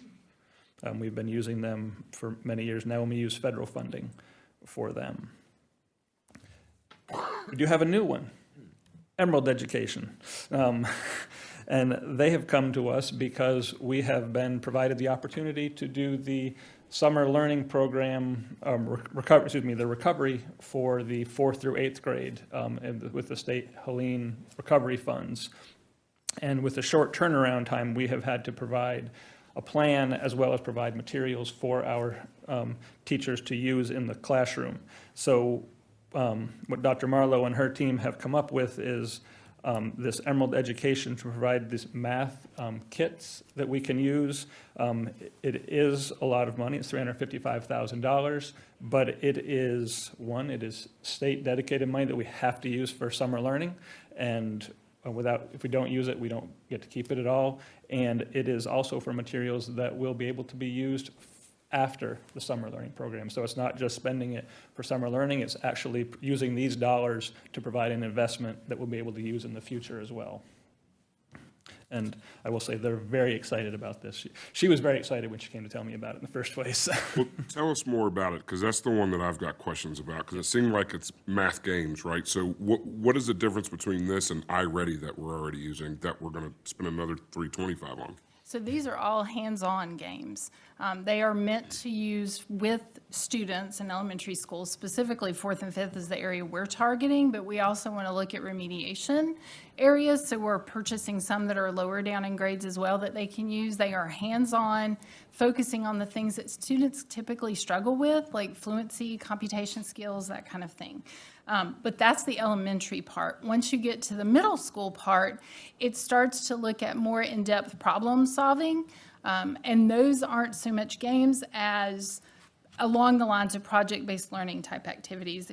What we really liked about it is that all of the materials follow the same instructional framework that we use during the school year. They focus on essential questions, vocabulary emphasis, but the middle school piece as well talks about CTE and learning pathways. So it talks about one of the activities we were looking at is an in-depth math problem that you would not finish in about 5 minutes. It would take at least several days to really work through all the components of it. And it might be you're a fireman and you have to figure out this certain hose, the diameter, what can it do, what can you use it for? Like, it's really application kinds of skills. So they're taking the skills that they're learning and applying them. And then they have to work through several components of what that looks like. And so we were looking for something that would be a quick turnaround model for summer learning, but that would be engaging to students, didn't stray too far away from the framework, the instructional framework that we typically use, but that teachers could reuse after summer learning. And we didn't have anything like that already? We do not have math curriculums. So not anything that's hands-on. We have things like iReady that we do purchase, but it's diagnostic and it's online. And we really wanted something that was a little bit different, which is what we'd like to eventually move toward anyway, not to have kids online all the time. And so while the expectation for iReady is a certain amount of minutes per week, we also need to balance that with hands-on learning. And this gives us the opportunity to dig into some of that this summer with something that we really felt like would be engaging and is along the same lines instructionally as what we'd like to see happening in classrooms. I think what I see here is we do have manipulatives that are primarily in K2. These are more hands-on manipulatives, if you will, for our upper grades. So how much did we receive from the state hurricane relief funds? And this is, and I'm guessing this is legislatively enacted that we have to use the funds by the 25-26 school year specifically towards These funds have to be used for summer learning only. Yes. summer And learning. it is specific to summer learning, so it's, if you use it, fine. If you don't, it goes away. And when they first came out with, you had the option of opting into, we're one of the districts that had the option. They then changed it to it's now mandatory. So we have to move forward with a summer learning program, which we were doing anyway. But these funds then specifically are for our county to do this summer learning with. So you can't, if you were to save $200,000 here, you can't apply that anywhere else. The other benefit here is that we will also, part of what this ask is digital materials that teachers can access. Kids aren't accessing them online, but teachers then will have the ability to print off extra copies, send them home, do some more hands-on activities with them, to make it more manageable for them to utilize both during the summer and at a later date, which made this particularly interesting to us. Because we didn't want the funds to go away, but we wanted to be able to do something with them that could impact the school year, even though once the summer learning is over, the funds are done. And so this seemed like a good option for us to be able to follow along. How many students does this serve? Like, is there a maximum amount of supplies that would? So we have an idea about how many kids are going to be invited, but because we get the digital access and we'll have the kits, you can reuse all of those things over and over and over again, so we would have them indefinitely. The invoice says 250 teachers can use the digital, and then it is perpetual use. Yes, It's just expensive. it is. And we probably would not have had the opportunity, except for these funds have allowed us the opportunity to be able to do that. And we want to get the most out of them. One-time deal, we don't get, not guaranteed. After this, no. I will tell you this, for summer school particularly, to get kids engaged in summer school, they need something different, exciting, problem-based. And, you know, this is expensive, but I promise you, I bought just as expensive stuff with Voyager when we used to use it, just to get kids engaged. The other piece with this is these are North Carolina educators who have developed this as well. So if you look back, these are folks who have taught in this state with this standard course of study. I noticed the company is from Asheville, correct? So what do you mean by quick turnover? So our template for the learning plan was submitted last week. We received it the week before, and we start June 5th. And we found out mid-April that we needed to do it. So we are fronting right now, trying to get materials ordered, which is a challenge to get any materials ordered. So it's another benefit to us that this company is local and can get the materials to us as quickly as possible. So just to clarify, the money, the total, the $355,000, that is all covered under this grant. Yes, it is. So I really want to thank Dr. Marlowe and her team, simply because when we got the option to do summer school, they started working on the plan. Then it turned into thou shalt do it, before any instructions from DPI on how we were to do it, or how to request the funds. So they have been building this airplane while it was in the air. And I really applaud them for coming up with this opportunity for us then to expand these funds beyond just that narrow window of the summer learning piece. So is this an annual contract? No, ma'am. Do you mean with this company? With this company? No, this is a one and done. Although, if we have a good experience with them, that could be something that we look at further down the road if we have the opportunity. You're going to have some good data. Yes, Report to we us will. after so. Yes, and that's part of the purpose of, it's something that we can try that we've not had the opportunity to try before. So it's always good to have those kinds of opportunities where you can look at materials and really dig into them And we'll have great teacher feedback and student feedback to be able to dig through and decide if it looks like it was something we would want to expand past a summer learning opportunity. Dr. Marlowe, we certainly don't mean to grill you, but this is a lot of money, and we do understand this is dedicated funds that could not be spent anywhere else. And we certainly, I speak for myself, I guess, trust that you have looked at these materials thoroughly and that these will be something very engaging for our students. I think next time, like if, I don't know, if things like this pop up and they've got big numbers attached to them, if you could bring a kit, bring one of the, or something that's tangible that we can see. It's just surprising to me all of a sudden with no context that here's $355,000 bill. It's like, what? You know what I mean? It's just, and I know where the funds are coming from. I know it's not coming from local. I know it's whatever, but there's always something else. Every year, there's something else that you're spending hundreds of thousands of dollars on. Well, and for us, the timing of trying to look at the materials, the timing of which we found out when we were going to do it, but if we wait till the next board meeting, we've This already one's different. started. I get this one's different, but Yes. like, you know, like the iReady, we're gonna get ready to re-up iReady again for another year, right? Like I hear from one kid of mine, it's great. I hear from the other one, I hate it. But then you're gonna get ready to write a check for $325,000 again for iReady again. And so I think for board member context, when we're approving a lot of these things, there is none other than 66 pages of stuff. Is that? No, am no, I agree. spot on. Yeah, that's why I've made a couple of calls and I'm like, hey, can I get more eyes on this? Because I want to understand what we're doing here, because it is very important that we spend it correctly. And that Emerald Education did pop up. I didn't recognize that one at all. So thank you for asking the questions that you ask. And I'll be ready whenever you get to that. Next one.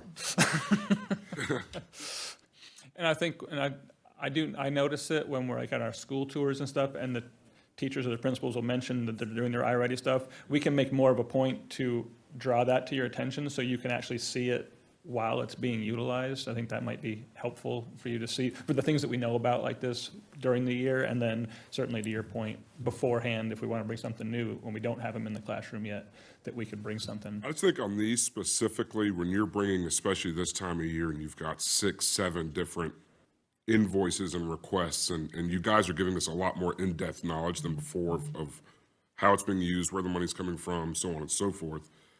It's just a lot of info to take in a week. I think if you have kids like in school, you realize, you know, the iReady stuff you see. Yeah. And I see the games he's playing and she's playing, and she's the one that complains about it, but he likes it, so whatever. I was thinking it'd be the opposite. You know, Kira hates it. I think especially for the newer items, it's just, that's a lot of money and it's a big decision. And I just, I fully agree with, it's just a lot. And we're the ones that we are like, yep, sounds great. You sold it. And then, but we're the ones that, we take that on. So I agree. I want to know as much as possible before, and then, just reading through all this is still, it's a lot of information, but it's still only enough. And then we have to go and research. And so then we're kind of waiting till live right now to also find out, just like the public. And so I want to make sure that we're never rushed or not actually informed. And I get this one is unique. And so I can appreciate that. But no, going forward, I would like a lot of being more front-loaded, maybe, if possible. Yeah, and I appreciate you. I thank you for getting this done, because I know a lot of the things that we get told come from the state level and shoved down, and then here you've got to do this, and I get that. So I appreciate it. But a little bit of a heads up, some context, some whatever would be awesome. And I do love that, first of all, that this is hands-on stuff, manipulatives. I love that. And that they get to keep using this going forward for years to come. I mean, as terrible as Helene has been, and that's one little blessing that we can get is some good educational stuff that we get to use that we would have loved to have had anyway. Next. Okay. Well, next is iReady. And this is, we have, it's a combination, it's iReady Math and it's iReady Reading, K-5 for the iReady Math and middle school for the iReady Reading. It is the diagnostic program that Dr. Marlowe was just referring to for the differentiation piece of how we do it. We started this, is this 7 years? But yes, we've been using iReady. We're bringing them, well, one, it is over the $90,000. It's a combination of state textbook and the Title I federal funding, and we're bringing it for continuity. How many different programs were you able to, I know we have to pick between like 2 and 3 from the state that line up with everything. How many actual programs are there out there besides iReady? Are you talking about? So for the diagnostic, we have to have a diagnostic program, right? Yes, but that's not, I think you might, are you referring to the reading program? Yeah, the reading program. So that's not a component anymore. That's, the state provides, I think you're thinking about M-class reading for K through 3. So that is what they have as their predominant reading assessment diagnostic. And then districts, I'm trying to think, the state ended up picking an alternate this year. So there's one alternate and it is not iReady. Now we are using iReady predominantly for summer learning. We have to do a pre-assessment and a post-assessment. And for math, we are doing it in grades 4 through 8. And then reading, we're using it grades 6 through 8 because we already have it in place. So that allows us to just continue this, but that's not part of this. We've used iReady. Yes. And, Yeah. and And this. we also use Delta Math, don't we, in middle school? So iReady Math is what we're using now, Okay. predominantly in middle school. We use iReady Math, and I just realized, is K-8, and then iReady Reading is 6-8. We used to use it just a certain number of licenses in middle school for kids that might be struggling with some of those basic skills. But this past year, middle school said we need more. So they moved to iReady Reading for all students this year. And we put in funds to be able to make sure as well that teachers had good training, not only on how to utilize all the materials that were in there, because the iReady toolbox has lots and lots of materials that teachers can use in the classroom beyond what kids can access during their personalized learning online and in the diagnostic. So what you're purchasing is not just the diagnostic, but the personalized learning path that it creates for each child. And that's the time that they spend online during the week, which is around 45 minutes or so. But there are lots and lots of materials in the teacher's toolbox that teachers can use. They can provide those in small groups, they can use them whole group, they can use them with tutors. So there's lots of other materials that it also provides that we purchase and utilize. And we also provided the professional development, not only, as I said, for teachers to learn how to use it really well and feel confident with it, but also to know what to do with the data and how to help their kids once they have the data and know how to help them achieve the basic standards that they need to be able and will be measured on. And what we really like is that Curriculum Associates also did another alignment with EOG this past year. So we've been watching very closely as we watch kids on their proficiency scores and their growth, because it provides measurements around what they call typical growth and stretch growth for kids that need to push a little harder to get to that standard. So we've been watching that data, and teachers have been doing a lot with it during their professional learning community time. Okay, I know I saw in here somewhere textbooks. Are there actual physical textbooks that arrive, or is it all digital? iReady is all digital, but I think it's talking about the teacher toolbox and the fact that we use textbook funds to purchase that, because it's basically a digital, it's digital materials that can be used with textbook funds. So that's an approval from the state that they can use those, we can use the textbook funds to be able to purchase the teacher toolbox. And we use textbook funds to do that. Okay, and I know you guys just went to Raleigh and met with the State Board of Education, correct? It was in Waynesville, yes. Oh, it was, okay, Yes. all right. So there's a crossover with the math and the reading right now in the state, right? And I'm just gonna kind of like just feather out just here, just so I'll know how this works. So there's a committee for reading, a committee for math, right? They're How does working on standards, yes. Okay, so how does that work with this? This is a year contract. That won't come out probably for another year, 2 years maybe? Okay. Yes, the standards, well, and that's the other benefit to having a digital subscription to things. The standards are in the process of being revised for both math and ELA. The first year that they are done with standards is what they call an installation year, and it's kind of a get ready, here are the changes, this is what you need to know. And that's what gives companies the opportunity during that year to start making revisions based on the new standards. And then implementation year is when everything goes live. So both math and reading, I think reading, ELA standards, I believe the target installation is supposed to be next year, but math has just begun the rewriting of standards. And then when you have digital subscriptions, it's a whole lot easier for companies to modify what needs to happen than when you actually have the paper copies. You're welcome.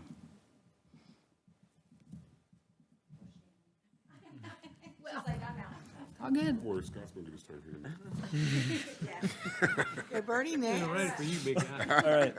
Next one is Franklin Covey. They are the ones who have created the Leader in Me that we've had in our schools, and we continue to implement more and more every year. The reason that this is here is because the schools can utilize their Title I funding to spend some of the dollars. We don't expect that it will exceed $50,000, but that still meets the threshold to come to you to talk about a sole source, and it is a sole source as well as a proprietary product. So they're on here for approval so that we can use them without having to go to bid and undo the whole apple cart that we've already created with Leader in Me.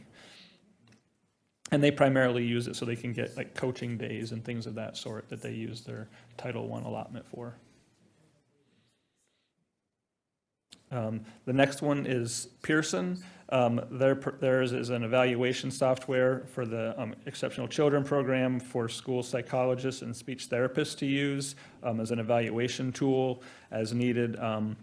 We've been using them, and it is also, again, it's not going to be largely expensive. It's a per student base, as much as $30,000, again, reaching the threshold when we're using federal funds, which we will use the EC funding to do that. And it is a sole source proprietary software, and for curriculum continuity, it's the software that all of our folks have been using and have been trained on to provide the evaluations for those students to know what kind of services are going to be needed. And the last one is Letterland, and we've seen lots of stuff with Letterland and people in costumes and all sorts of stuff. And again, it is federal funds, so we need to come at $70,000, so to use them for curriculum continuity, and they are also a proprietary sole source for their product, just to continue to be able to use them. So that's why Letterland comes to you this evening. And that is the list. Do I have a motion? I move that the Henderson County Board of Public Education approve the procurement waivers and contracts with the vendors as presented. Do I have a second? Second. Any more discussion, questions?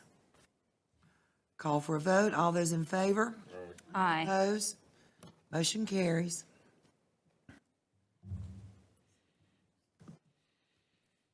Where are we? All right.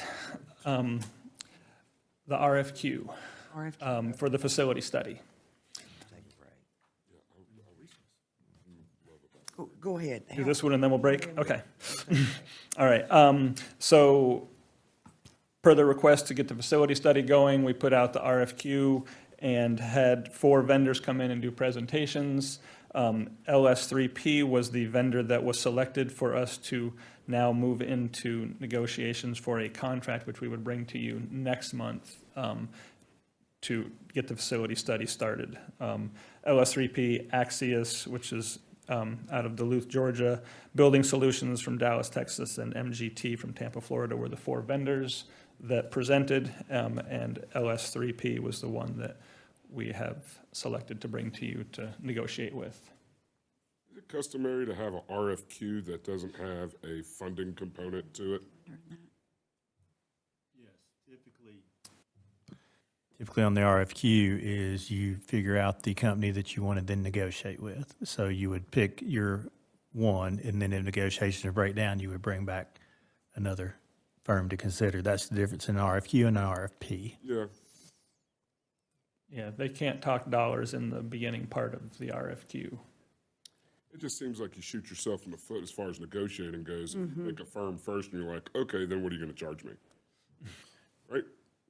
Yeah, but it also gives you a little bit more negotiating power when you're talking up front, because then you're really talking about getting down to that lowest and best price, because we want to use you. Everybody else had the chance to hit these qualifications for this project that we're wanting to do.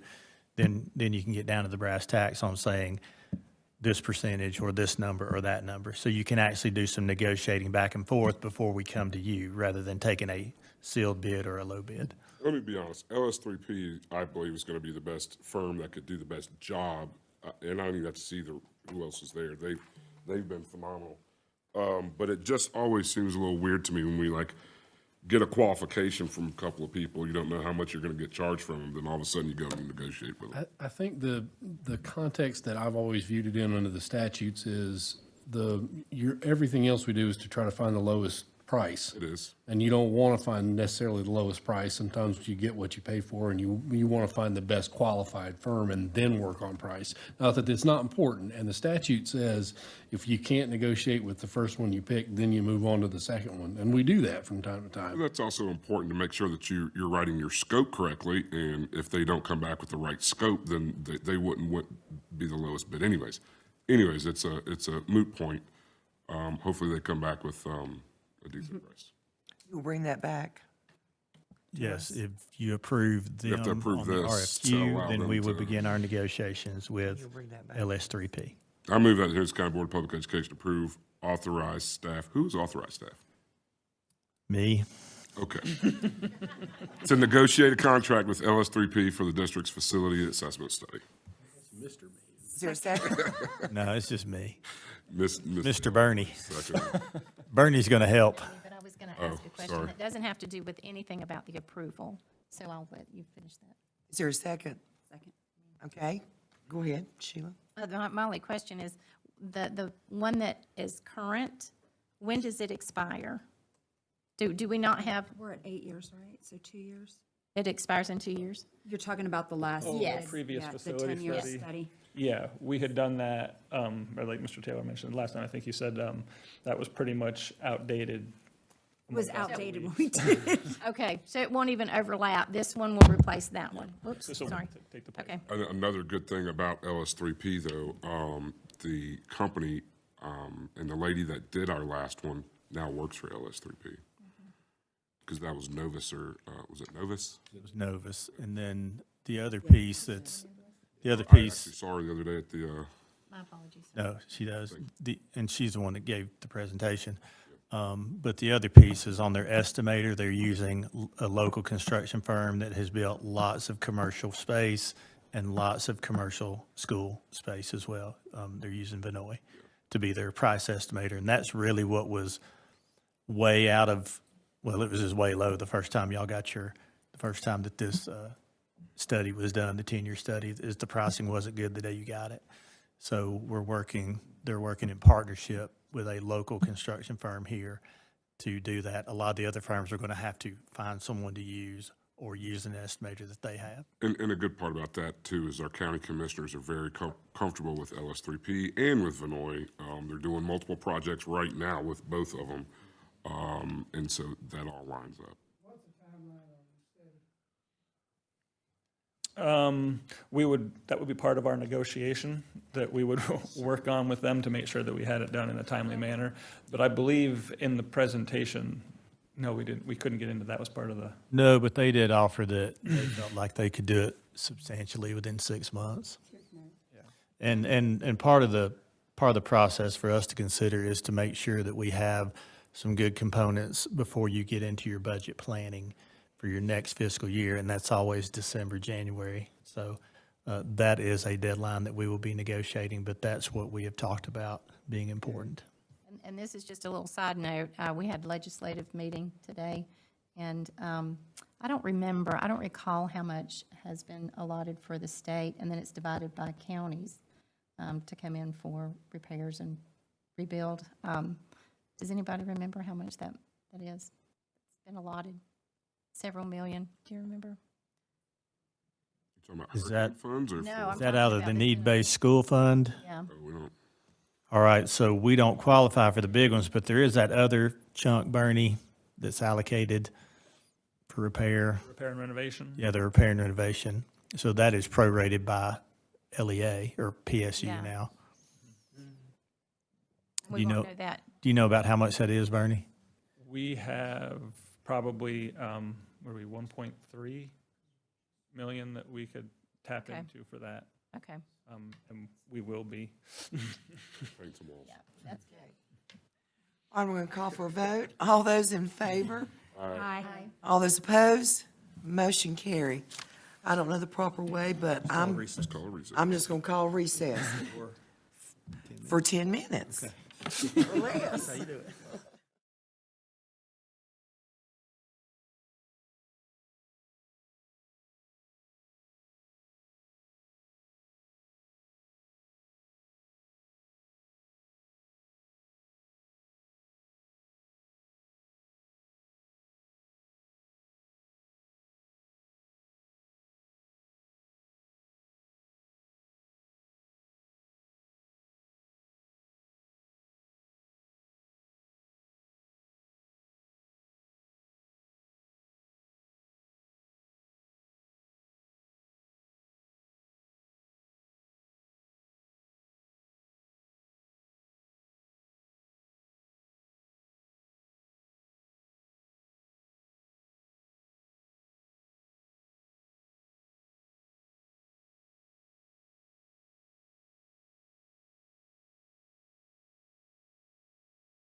Okay. This is when we learned that the people did not come here tonight to see the budget presentation. They are all gone. We have the dedicated people that are still left. Okay, so following up all of the work sessions that we have had, there we go. So just quick recap of where we've been. So we talked about what our appropriation is for this year. From the county, we received $35,378 in current expense and $1 million in capital. That was a little different than normal, right? We used to get the $1.5 million in capital, but they did the flexibility piece to give us the $35,378 in the current expense, which was a combination of MRTS and capital sliding into that spot, dropping that down to the $1 million. Total local current expense that we need, we got the $35,378, we get the $650,000 of ABC and fines and forfeitures, giving us a revenue source of $36,028 for our current expense budget. But that wasn't enough for the budget for this year, so we had to have the $1.5 million of fund balance appropriated, giving us a cost of $37,601. That was our beginning point for the continuation budget. So to try to do a continuation, what we're doing this year, try to continue to do that for next year. We did the projection, right? We got, so $1,050,000 on top of what we had this year, getting us up to $38,651 for our beginning continuation. So to do the same we're doing right now, next year, we know it's going to be at least that much, because that was based on the projections that we had from prior to anything coming out of Raleigh. We got a little bit of information from the Senate. That's gonna run us every bit of what we asked for. It's in a little different configuration than we did the projection, but the dollars are working out relatively close, within about $50,000. Waiting for the House to give theirs, which will be more, because that's how it always is. So we know this is going to be our low end of the forecast. So why would we go on low end then? Well, that's all we know right now. I mean, we don't know anything. We don't know it's 2%, 1%, 350. We're guessing on all of that. And those, so, yeah, those have been the averages over the last 5 years to put in. So since now that we have the Senate, they will probably come in more than that. If they were to do an additional percent increase beyond what we've already projected, then we would look at like another $225,000, another $250,000 if they did a 3% increase based on what we have done here. And for clarification, we haven't asked yet. So that's what the presentation is for, so that y'all can then make your decision on what that local ask is. The problem with when you go in low and you're hoping is that the next thing that you have to do is you have to take from fund balance to balance the budget, right? Yep. And we've got that reflected. We're gonna get you to that part. So what that gets us to, though, with that $36,028 as our funding for next year is $2.6 million short to continue what we're doing right now.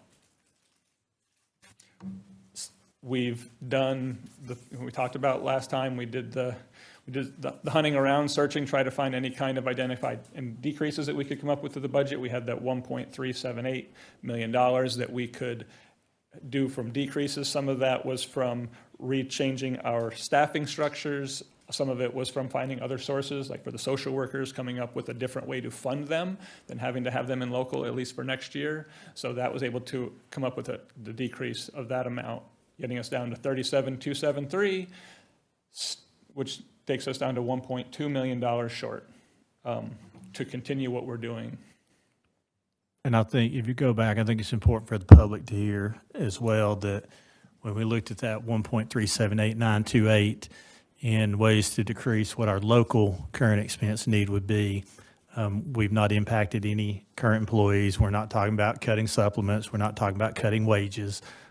We have done it through, again, identifying some alternative funds to fund some of the positions and looking at how we're allocating some of the local funds at the school level in non-personnel ways as well. So this also falls right in line with your ESSER step-down plan that you had in play for many, many years, because this fiscal year was the last of those ESSER dollars. We finished those out in the first semester.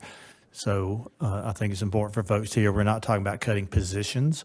We're not talking about paying people less in those positions. These are just kind of couch cushion money that we found in different funding sources. Are we cutting programs? No, ma'am. No program is cut here. So what that looks like if we were to try to balance that budget out of our fund balance, the red line is the 12% that we have as our new target that we've been looking at. So we need $4.4 million to keep 12% in the bank. And you can see that last column there, we would be just over about $3.5 million in fund balance after the year for next year. So we would be below the target. We're trying to build that back. Alternatively, we talked about the option of what if we just go down to the 12% and maintain the fund balance at that level. Well, that gives us about $320,000 of fund balance that we could appropriate into the budget, which would leave us $925,000 short for where we are right now. And again, as we have heard from the county on their ask for the departments, and including us as part of that ask, is a non-expansion budget. So for us, this is the closest we can get to a non-expansion budget, dollars and cents, from what we know on that educated guess on what our projected cost increases, which are those uncontrollables that I like to remind folks, because we do not set the salary scale. We do not set the raises. The only thing that we have as far as revenue are those fines and forfeitures and the ABC payments, which is less than $1 million each year, probably around $650,000 a year on a typical year. So as you see those two anticipated deficits on the bottom, that anticipated deficit of 1.245 is getting as close as we can without impacting people and programs, Dr. Revis, to your point. So 38,651 is the ask from the county commissioners to continue it. Yet, if we were to go through with that, we would spend 1.25 million of our fund balance, which would bring it down to, what's that number? About 3.5. 3.5 million, which would be what percent? That'd be like 9%, 8 and some change? Yeah. Yep. What's the county's fund balance? What is their target? Isn't it So 12? their target is 12%. And then whatever they have above that 12% is what they typically try to use in their allocation. What would 10% look like if we went to a 10% fund balance and we added that back in? So you're adding 320 in now out of 12, so 2% of 3, that's 700 something thousand, right? Yeah. So then, just saying, if we took it down to 10%. To 10, from a instead- 12% goal to a 10% goal, which would leave us almost $4 million in the bank, right? It would be 3.9 and some change. Yeah. That would allocate an additional $700,000 from our fund balance. That would leave a hole of a couple $100,000 Correct, yes. That we know right now. that we know right now. What is the supplement payout in December? It's a little over $3 million to the staff. I mean, we got to have at least that. We would at 10%. I mean, Cost is closer to 4 when the benefits are associated with it.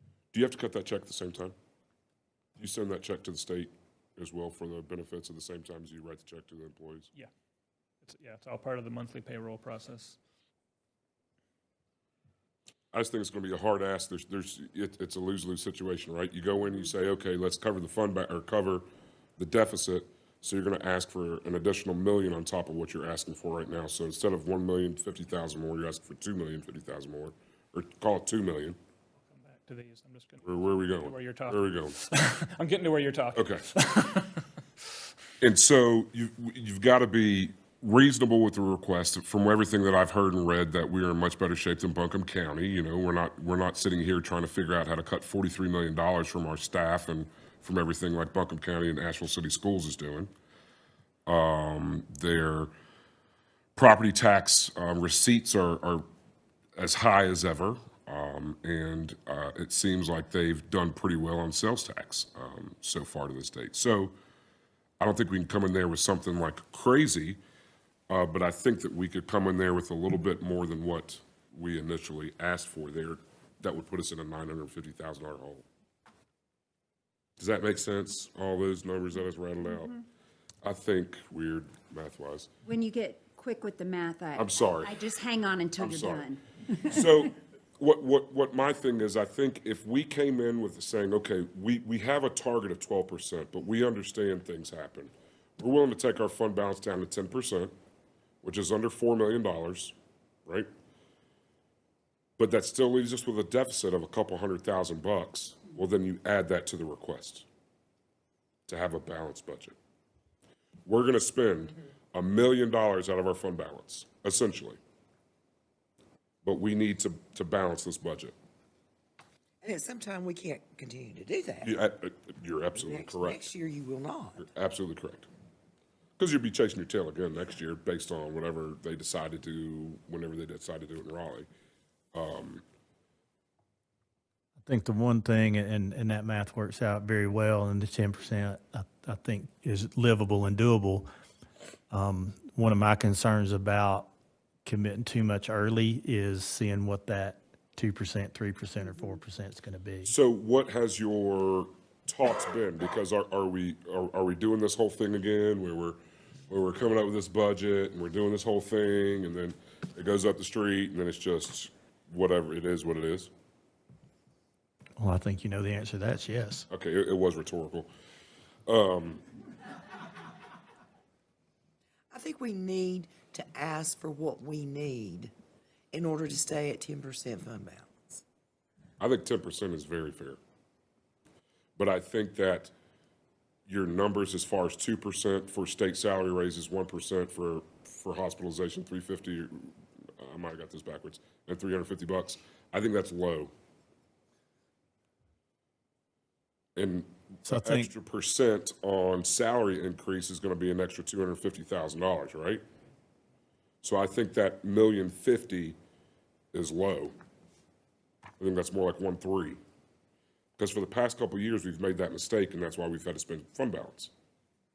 Well, that's where we have shared some numbers that I think the biggest hit that we took was the year that we tried to use the House's number and a little closer to that. Right. They chose to use the Senate They a little did. closer to that, and there was a big gap there. There was. And actually, both of us missed it because it was higher than either one of them anticipated because they got into negotiations. That was the year that we didn't get funded until December as well. Right. So we were all in a mess at that point. Yeah. I think when we look at what Bernie and his staff have appropriately kind of estimated, is that 2%, 3%, 4% number that worries me the most. The 1% on the other stuff's pretty solid. Sure. The other uncontrollable insurance and stuff right now is pretty solid. It may shoot up the next year, and I think this whole region will see that. But really the number to me is, as a board, do you want to use that 2% or what do you want to use on that line item? And then where do you want your fund balance? And then figure out the difference. The 2% is low, is what you're saying, correct? Well, the 2% is at least 2%. Right. Because the Senate is the one who did that 1.25 over 2 years. The House has always been, of course, there's a new speaker this year, but they have always been 2 to 3% above on state raises what the Senate has, and then they negotiate back and toward the middle. So what we know right now is we know that 2% will be at least a 2%. That's for sure, right. That always makes me What did the nervous. governor say? What was his, I know he's not going to get it, but it was. His was pretty just high. right at 2. It was at 2? And the Senate actually came in a little bit higher than he did Okay, on state raises. Now, on teacher raises, he asked for a significant raise. okay, that's what I'm remembering. Yes. My proposal is this.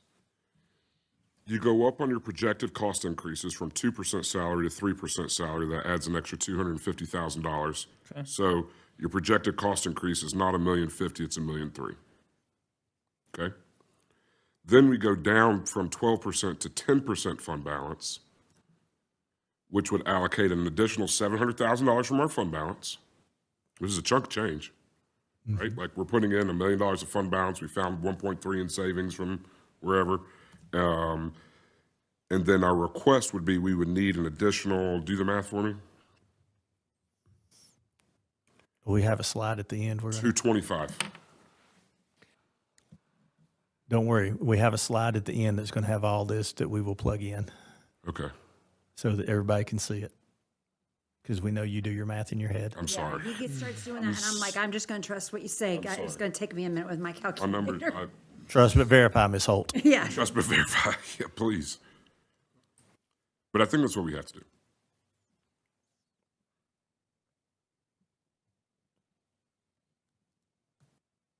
Is that what we're looking at right now? No, Uh-uh. it's completely different than that. Oh wait, if I go back to, for this other stuff. Go to slide. This was the one that talked about going down to 12%.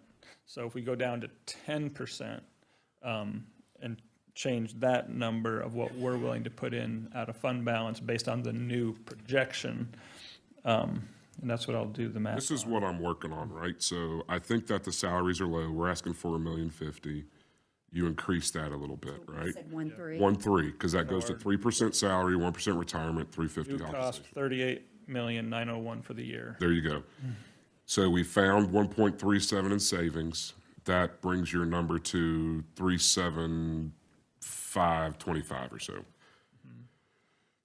Then your deficit is 1.24 million. So we only took $320,000 out of fund balance. We're going to take an additional 2% out of fund balance, which is approximately 700,000, 600 and Change, yeah. yeah, 600 and change, which would still have a deficit of $220-something thousand, correct? Yeah, a little more than that, yeah. So then you add that deficit right back into that 2025-26 local current expense total. Yeah, well, it'd be like a $500,000 ask. That's this math, not paper math yet. And that's how you balance a budget. Otherwise, you don't balance it.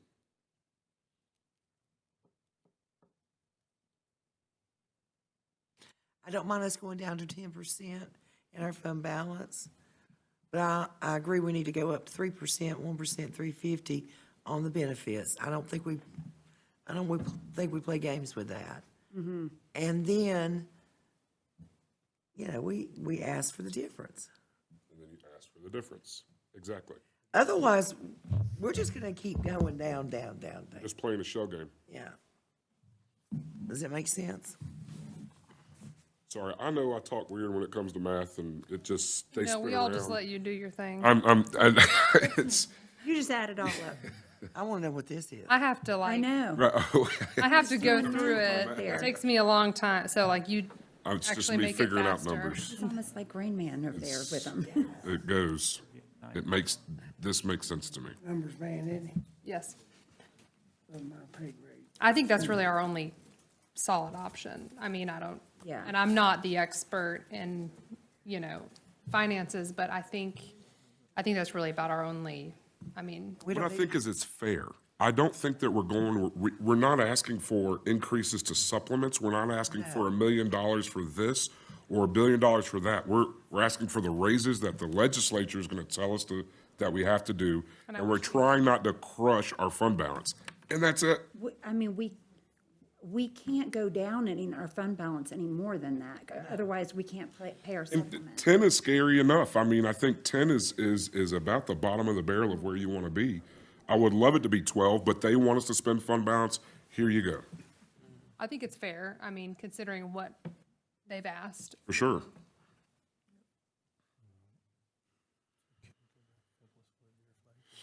I'll make them do work. You wanna put all that in the form of a proposal? I can. Absolutely. Are y'all still ciphering? I think they need to, they can update Just need to refresh. They're doing the math. they're doing the math that, They're going to see if Blair is right. go ahead. Might be off My by money's on you, Blair. 5,000 here or there, but I can, So there you go. right? He drives in the driveway. So it's a little bit more than I thought, to be honest. It's gonna be about 700,000.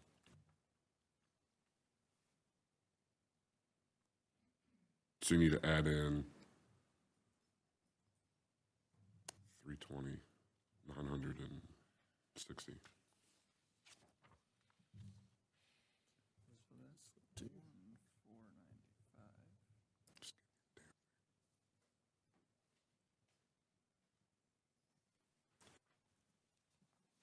So I gotta go pull up our fund balance.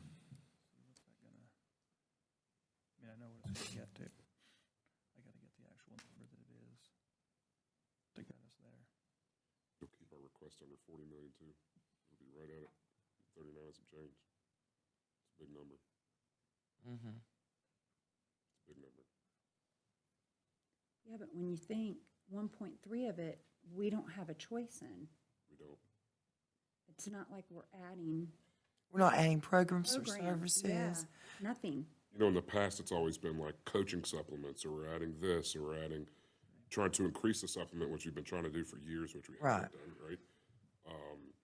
This is adding nothing new. This is trying to stay at current cost for everything that we have. And still, the only way we can balance the budget is to dip into our fund balance. Yes. And that's concerns. Well, that means next year, this is gonna be even harder. Yeah. You're right.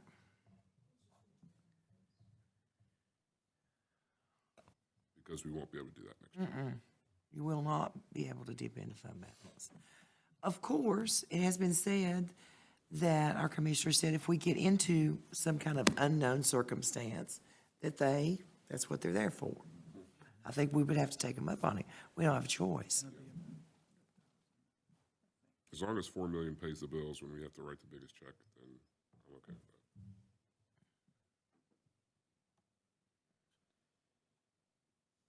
Should have had this portion before the recess My bad. to allow I them. couldn't wait, I'm sorry. Oh, no, I'm,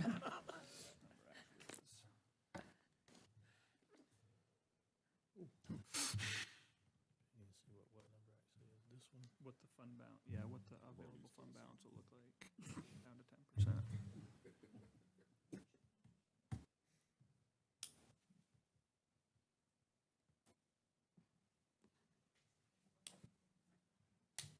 Slide 8, Matthew. 695.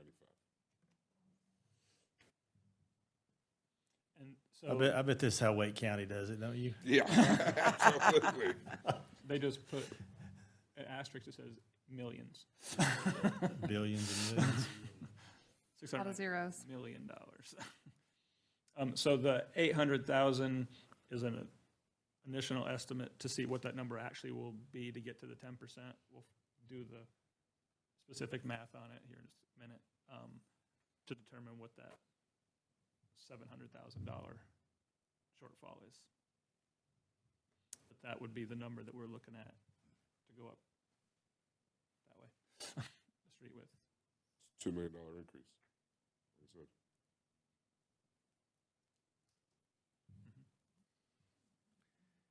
$35,378. Yeah, you gotta add that 695 at the bottom to the 37,601 and then 1.3, and that's $2 million, 695 plus 1.3. So you're adding $2 million to your request from last year, essentially. And none of it is anything new. Just keep doing what we're doing. Well, we're just asking for an additional $700,000. To balance the budget. To me, that's your play right there. After we've cut 1.378, Because for these last couple of years, we've we've been killing ourselves paying for stuff out of our fund balance, right? ESSER, and then all of a sudden, gone. yeah, it's gone. So you have to get rid of social workers, or they have to get paid a different bucket, or whatever the case may be. You've got to maneuver some STEM dollars here and there. Well, at some point, you got to pay your people. This is just to pay your people. At some point, you're going to get into riffing people and closing programs. Very soon. I'm very happy making a motion if that's the pleasure of the board for this right here. This is essentially asking them for $2 million, correct? Yes. Over last year's budget. Well, just the 700,000. Well, the 1.32 is the anticipated cost, because your budget last year was 37,601, right? No. Your budget last year was 35,378, or this year, rather.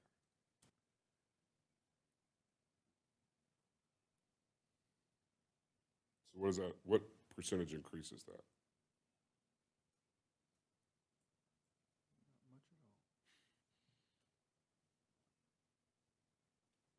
I got it clear.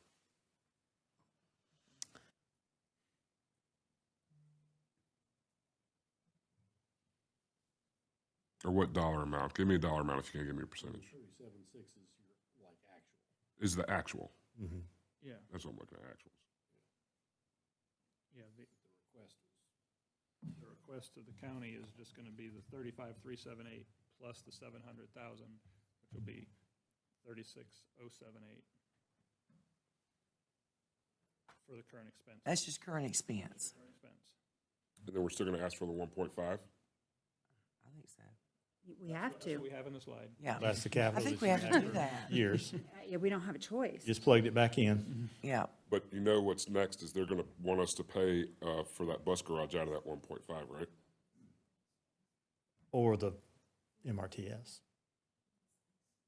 That's not gonna be new dollars. We need to Right here is what the county's manager's recommended budget for us is based on what he projected or on last Monday. So they have kept the 35,378, kept capital at $1 million, put the $1 million back into MRTS. So how far off are we?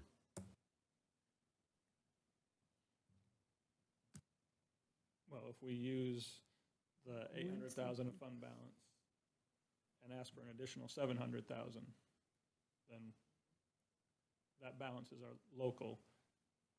We need the extra $500,000 in addition in the capital.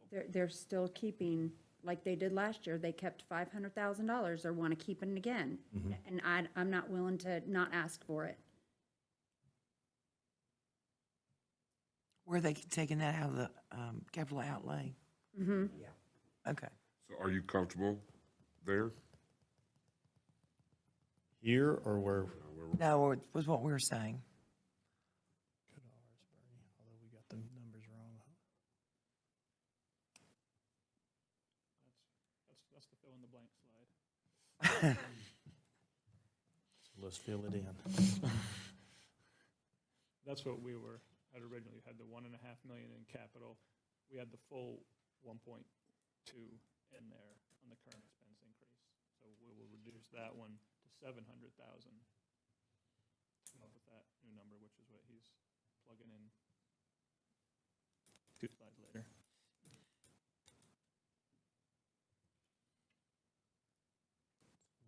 Use 695 or just flat 7? I have to go with 7 because it's not going to be.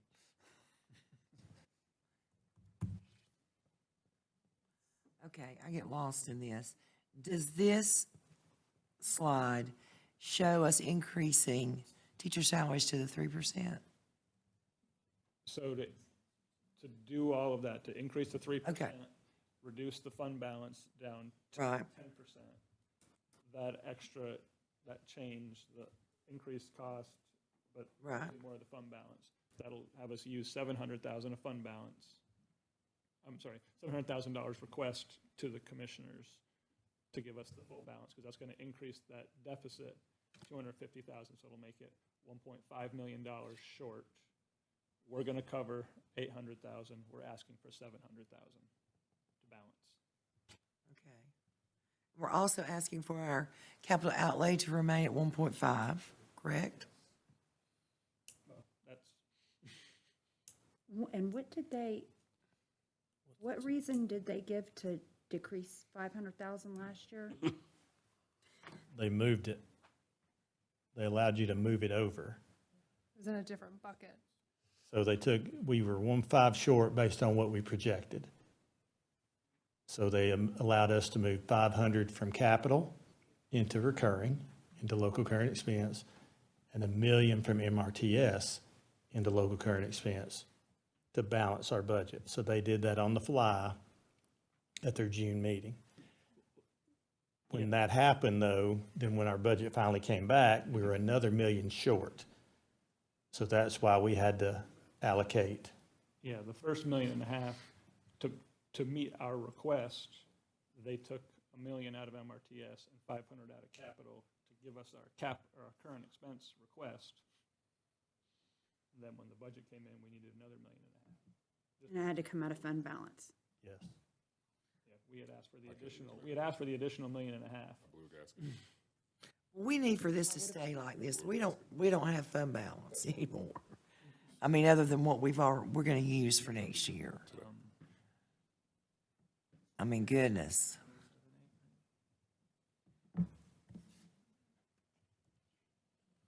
And I don't think we can. Let's call for a motion. You want to reiterate your motion? I want to see what they put on here. Okay. Yeah, I'd like to see the final numbers, but it's going to be to bring our fund balance down to 10%, to allocate the rest of the cash that's in there.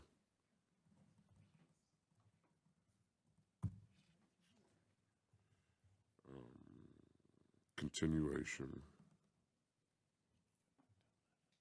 plus. Is the 1.245 you have there, is that your 3%, 1%, 350? Which one? Is that your increase, the current expense need? Is that, That was the deficit. This is old. Oh, okay. Going in. well, when I get that It's number up. 495 now. I didn't change that number. I want to do a total number with the MRTS and the capital. Yes. Because honestly, that's what really matters, right? Like, I know we've got these Yeah. different buckets of money, whatever, but it's like, there's a total appropriation of, It's nice for it to be flexible. We'll take that all day long. Yeah. But the bottom line is the total. and the other thing, though, is with the capital, we don't control that. They keep a hold of those dollars, or is it capital or MRTS? They keep the MRTS dollars, and there actually is a fund balance there too, right?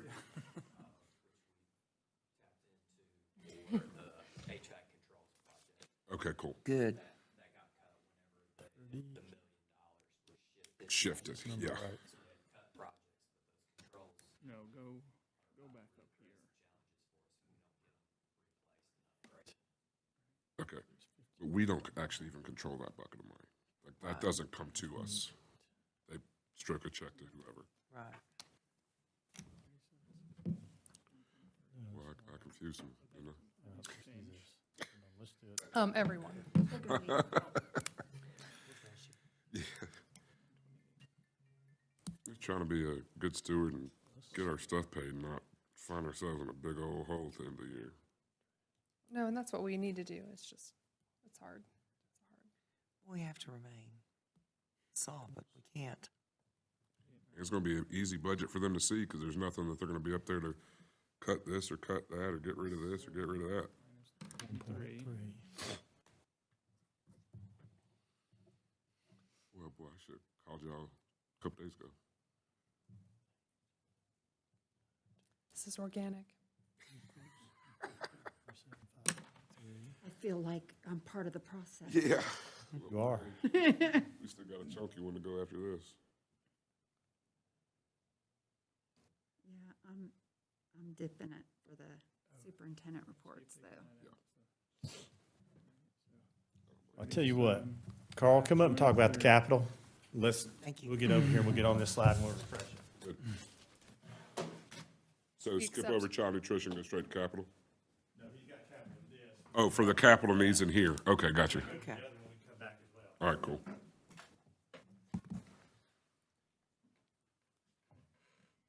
may have to go backwards.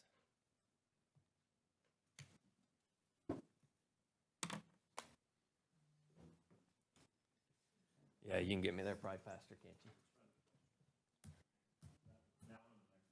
That, we can start with that one. Thank you. So first part of the capital is the MRTS for the next 2 years. So this version is one that you have seen before in terms of identified projects for the next 2 years. For the upcoming year, Atkinson HVAC would be the final phase of replacing the HVAC system there in that school. From next, we see Clear Creek chiller replacement, Dana boiler replacement. Glen Marlow would be window replacement. That is some maintenance that's been delayed for a number of years. But again, the MRTS gives us a great opportunity to do some of that type of work. Sugarloaf is a boiler replacement next year. Hendersonville Middle School is a chiller replacement, and then North Henderson also is a chiller replacement. So as we look at next year, a lot of it is focused though on chillers and boiler replacements. In terms of roofing and paving, those are the down at the bottom that would also be involved in terms from a capital side, and then $300,000 being set aside for Chromebooks. Any questions on those projects for next fiscal year? All right. Doesn't go a long way. Yeah, and then as we look at 26, 27, again, going back to Atkinson, as we continue to look at that facility and things that need to be done, windows are outdated there, and so that would allow us to upgrade those to a more modern type of window that is much needed there. Painting the exterior, that is not so much about cosmetic, although it will make it look better, but also the paint does protect the exterior. And so in looking at that, we do have some concerns about if that building doesn't get painted soon, then we may have some of the structural issues as a result of that. Looking at LED lighting to upgrade at Bruce Drysdale and also at Hendersonville Elementary School, as we look at the next 10 years, doing that really across all of our buildings, and so those would be two that we would start with. Upward Elementary fan coil replacement, that is part of the HVAC work there, and they're about to reach their life expectancy, and so 26, 27 would be the first year really where we'd want to target that. Flat Rock and Rugby has some HVAC work there to finish up some of the spaces that weren't touched about 5 years ago whenever there was some HVAC work done at both of those schools. And then again, at the bottom, we see the standard Chromebooks, roofing, and paving. Any questions there on MRTS? Can you talk to the gym floor replacement at Dana? Yes, we've had some issues there where the floor started to buckle. There was some water damage that was done that was addressed, but still there's some buckling that has occurred within that floor.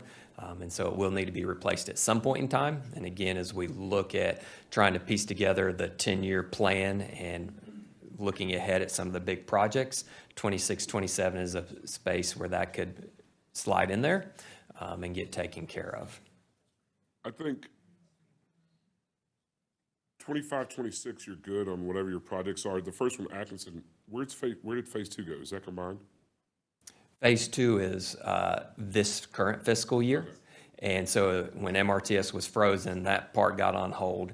Yep. We'll talk with the county about whether or not we're going to wait until July and do it all as one bid now. But we've got that money set aside for phase 2 because we haven't done that yet. Yes, sir. And I think the thing for looking at 26, 27, your facility study is really going to drive what that looks like. Correct, yeah. We may come back in and I just they think may that identify. one's kind of like, That's in pencil for sure. yeah, that's, Definitely.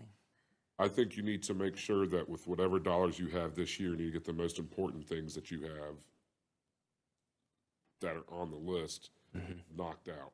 Yes, sir. With one being Atkinson. I mean, we've done one phase of the AC, let's condition the rest of the school that be. Yes, that, Mr. Dillon and I sat down last week just to make sure that we had our, looking at these projects priority, and Atkinson, that HVAC is priority one of all these projects. Like you said, getting that work done. All that's gonna kind of fall into it once we get, you know, knee deep into 200 pages of whatever we're about to receive, so. Yes, sir. Looks good to me. All right. Then as we look at capital outlay, as Mr. Sosha mentioned, right now we have 1.5 million in as our budget amount for capital outlay.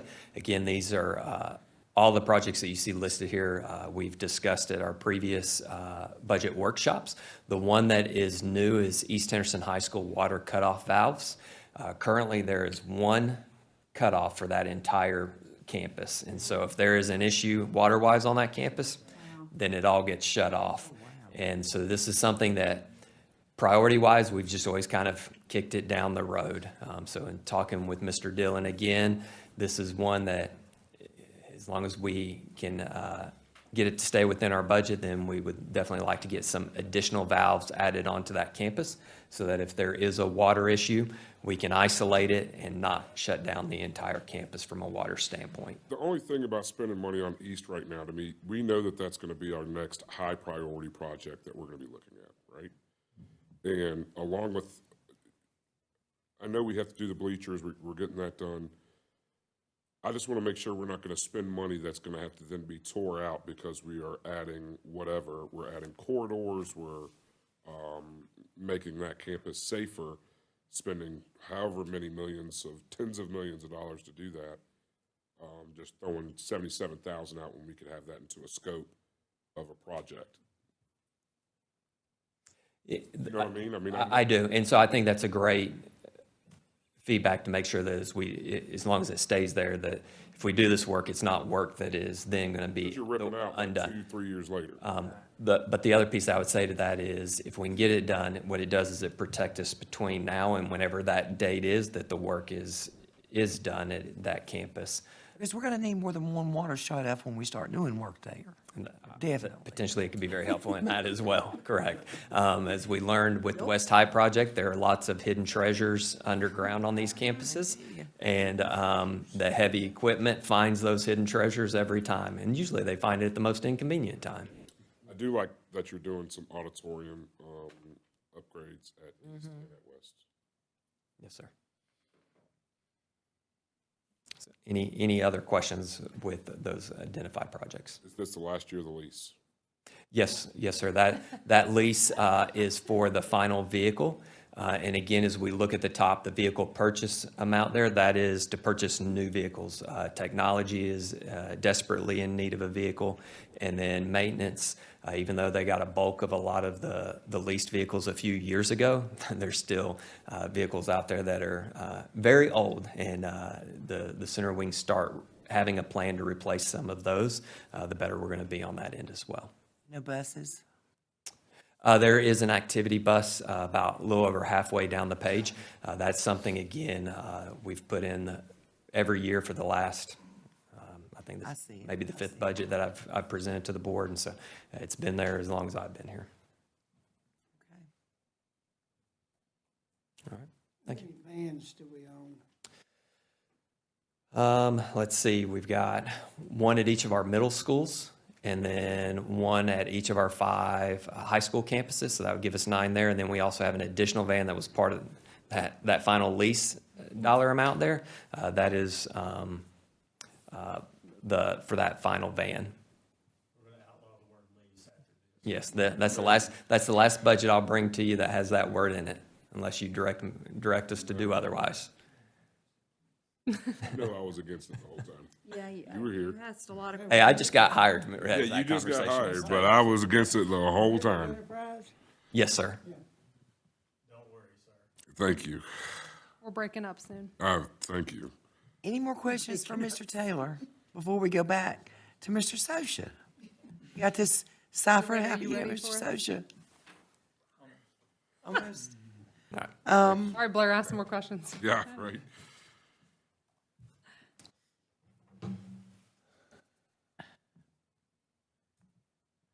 I'm gonna need an overnight recess. Oh, Just launch me in there. Here we go. Let this marinate. they're trying to My beat me brain's up before hurting. job nutrition. Yeah. I know. So right here should be reflective of what you talked about. He is trying to get the exact number on what a 10% fund balance appropriation would need to be there. So I put plus or minus 800. Here's the bottom line that we have put in. Because it's not all, this is what the county manager has recommended.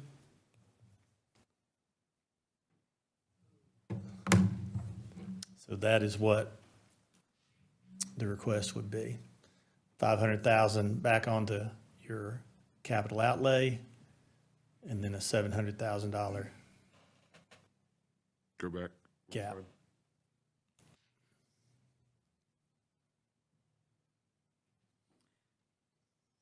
We need to put our, So it's about 1.2. It's a 1.2 difference.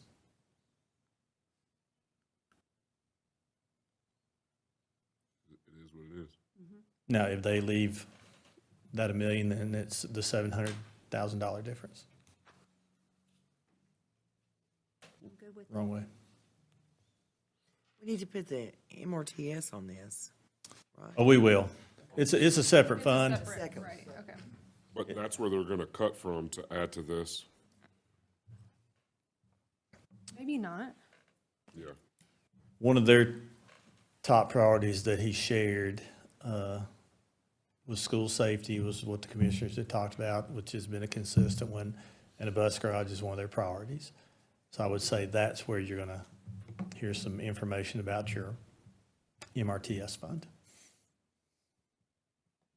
And what options might exist there. I'm just going to go on record, I'm against the bus garage not being separate and that being part of MRTS. Like, that's a no-go for me. Now, one thing for your information, and it was in his report last Monday, is you've got $2 million coming off of your debt service this year. So the county debt service on your school funding, on your school capital, is going down by $2 million. And that's from Dana and Mills. Glendale and No, Mills that'll be River. next year. Oh, Who's it coming off of? So Hillendale and Mills River will pay off next year. That'll be additional money that comes off. so who's this year? It's one of the bonds, right? So that one, so they had that, that's what he counted. Okay. And then there's some other. And then there's a little bit of another refinance bond that they did. Well, I'll make a motion to approve this budget. Yeah, I've been here a long time. To send this budget to the county commissioners as presented with MRTS included. Second. Any more discussion, questions? All those in favor? Aye. Aye. Opposed? Motion carries. Thank you. And we will have that number exact on what we have Could to you add. send out that of to us in an email, please? Yeah, just. Yes, what I will do is I will send you exactly what I put together ahead of sending it to Mr. Mitchell. It's all about how you present it, like every year, right? Like, it's all about how you present it, so. And we have to have the letter into them by the 15th. Yeah. But then I will present not Wednesday, but next Wednesday, So on the 21st, 21st. And what I'm thinking is gonna be like, instead of 800,000 that we would have for fund balance, to get down to 10%, it's gonna be more like 850, 875. So that'll just decrease that amount to 625, 650. Yep. That we were Right. asking for the ad, so. Right. So I this think will a be, lot of times what they're looking at is the bottom number, so you add that along with your 4 million and some change, and it's 41 and some change that you're asking for, because that's really what they're appropriating, right? So, just looking at that number compared to last year's numbers is what actually matters. yes. And again, this is not an expansion budget It's not. at all. It's a maintenance budget and really a little bit less when you look at what we're able to find. It is.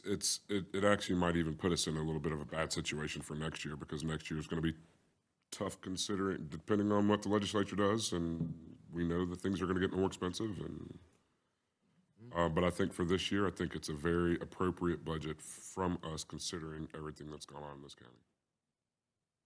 Well, we will make it work, sir. Thank you. Thank you, Madam Chair. All right, Mr. Rhodes, we are ready now to talk about child nutrition and child care rates. Just remember what you said about Already things and is what prices I'll going up. Just remember that before you get. By the way, thank you so much for that video information. Well, we hope that that will further along this process this evening. There was a reason to try to front load everyone, including Mr. I Crane. watched it again today. Including Mr. Or I Crane. listened again today to it. Okay, so let's jump into child nutrition update. And just for everybody's information, when we had our board workshop, there were some questions that came up. There was a whole list of questions. Kept trying to write them down as quick as we could, so if we missed any, we apologize because it wasn't recorded, but I think we got them all for you. Hit you again with them. All right, let's hit this real quick. So current meal prices, just so everyone understands right now, there's no charge for breakfast. So we're doing universal breakfast, so you'll see 0 in all those columns, but we charge $3.50 at lunch, $3.75 for our middle schools and also for our high school. So let's talk about what does it cost. One of the questions that the board asked was, what was the per plate cost for breakfast? Our per plate cost is $2.52, what it cost us all in to be able to turn over a breakfast plate. That reimbursement rate is $2.84. This is one of the first and only times you'll get to see this color, which is green, which means we actually are making 32 cents for every time we serve a free breakfast for our universal breakfast, okay? Let me back up to what I should have started this with. Robert Rolfe is the professional. He'll be here to fix any questions I mess up. I sent him the video. He said it was all correct, but we'll make sure. So if you have questions, we'll point out to him. Yeah. Not before we get a lot of work out of you. End of June. So that's our free breakfast. So when we start looking at the paid breakfast, again, what I said to you is a lot of times we talk about, everyone eats breakfast for free. Well, it's free for the student, but it's not free for us. And I think that's important for the board to understand. So when we start talking about that reimbursement rate, we're only getting 39 cents back. So let me give you an example. When we start talking about CEP, for an example, let's say 85% of the school qualifies for free. Okay, so that means when we start thinking about that reimbursement rate of the $2.84, that's what we're getting for 85%. But there's still a 15% of that school that we're only getting that 39-cent reimbursement.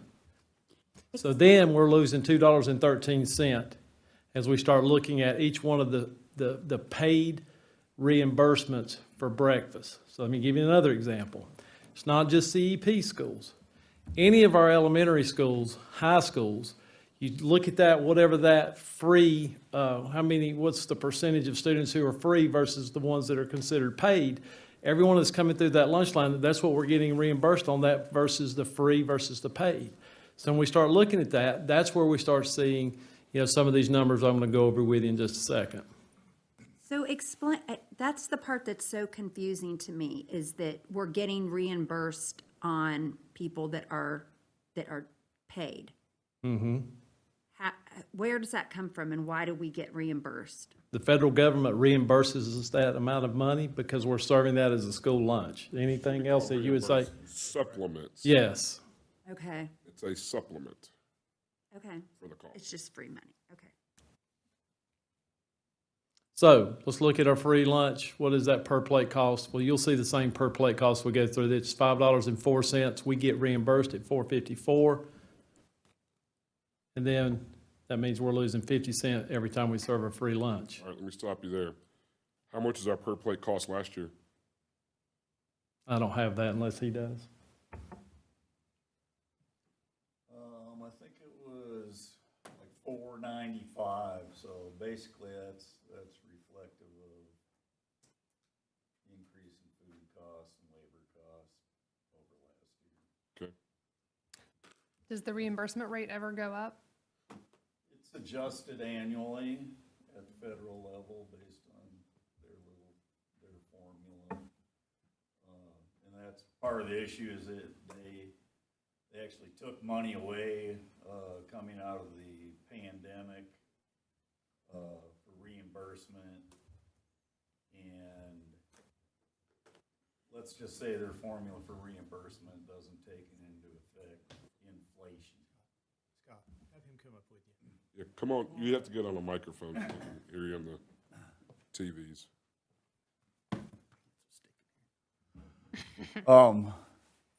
Yeah, so basically, federal reimbursement hasn't caught up in the last 3 years with the exorbitant inflation we've seen.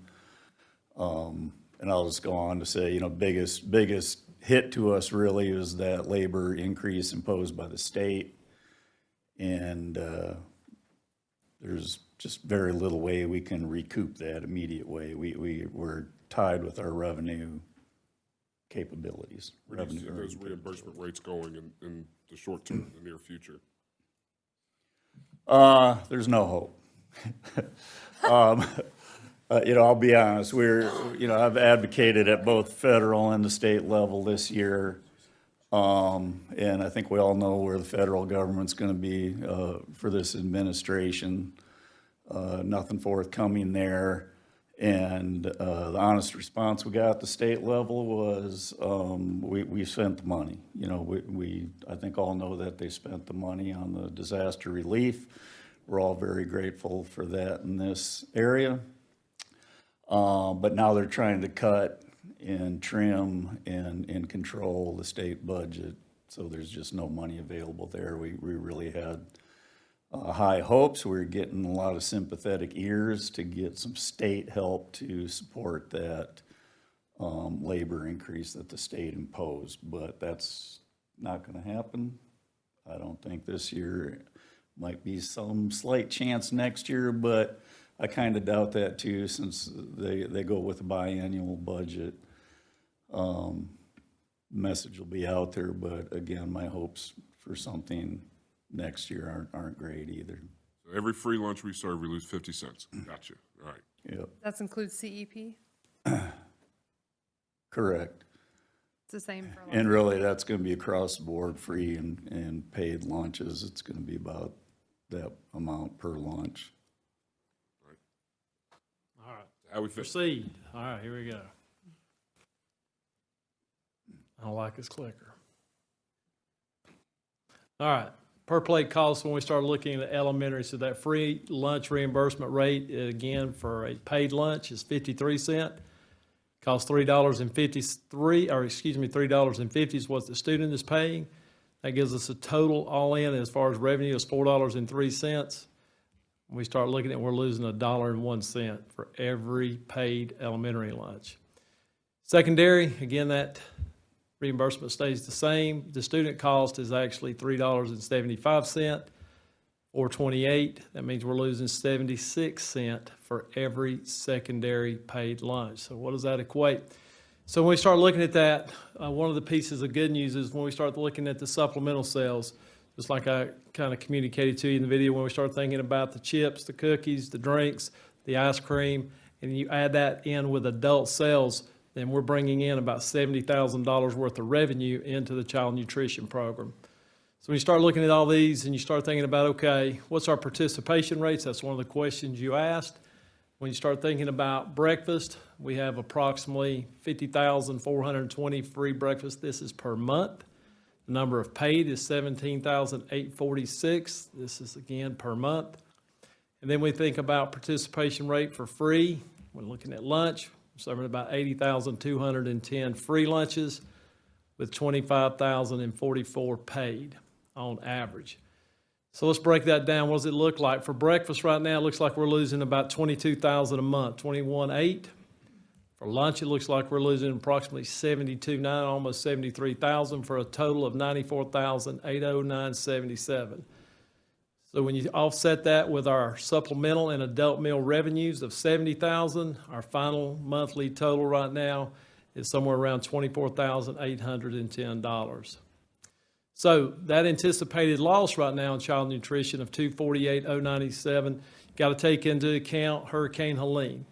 So we missed a number of days because of Hurricane Helene. We also missed a number of days to inclement weather. When you start taking into account some of those things and some of the lost revenue, It also balances out, we weren't paying employees those times, so there's some things that balance that out, but also needs to be taken into account.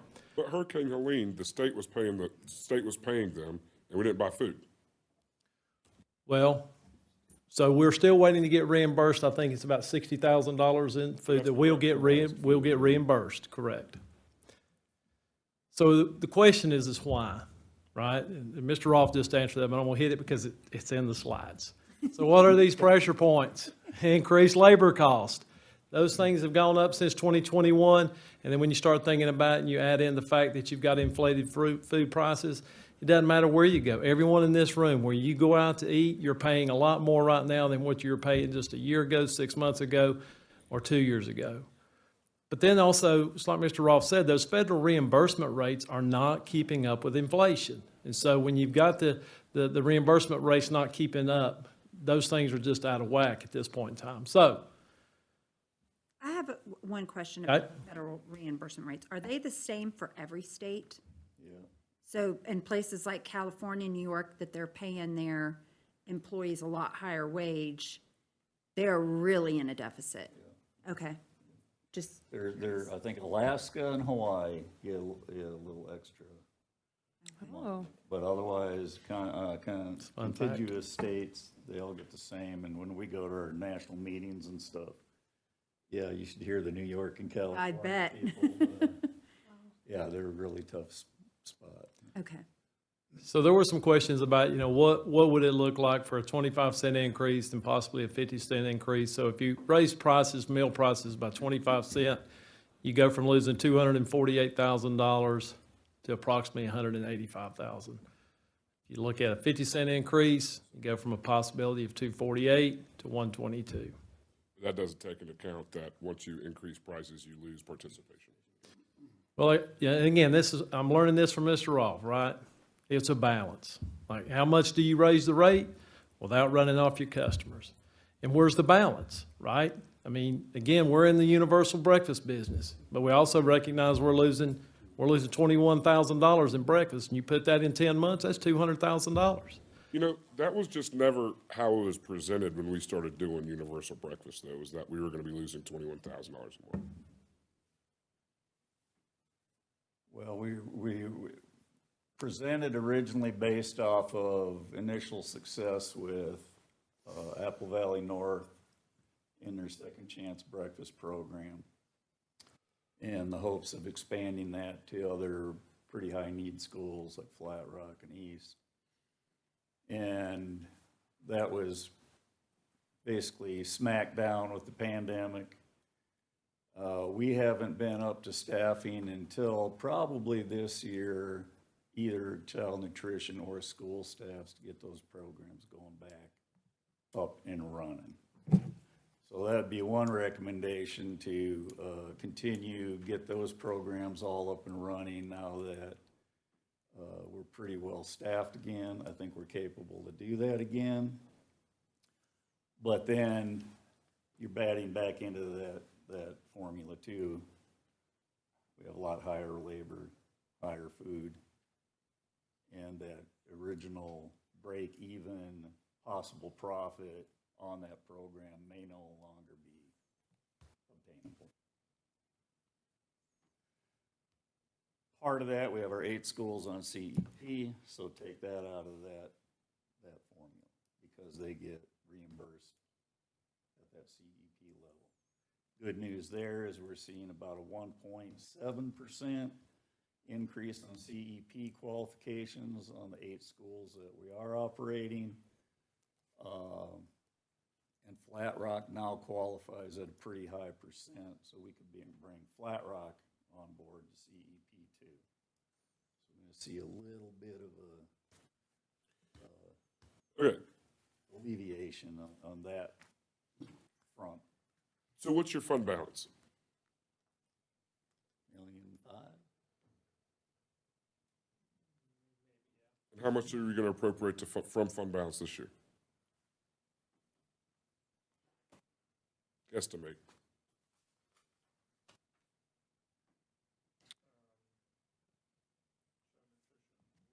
Appropriated a little over $400,000 in fund balance. Okay, so a couple thoughts. When you're running a business, number one, you can't run it in the red. You got to figure out how to get in the black or you don't run it, right? Every small business in the world understands that. As a financial advisor, a lot of my job is to present financial plans to people to say, okay, you can retire X, you can spend Y, and I need to always be able to show that those expenses and that income is matching up. Even with what you presented, you're showing us something that's going to never get us back to where we're at. So, there's only two things that you can do. You have to let people go, which I know we don't like doing, but it's what you have to do. And you have to find a way to decrease your food costs.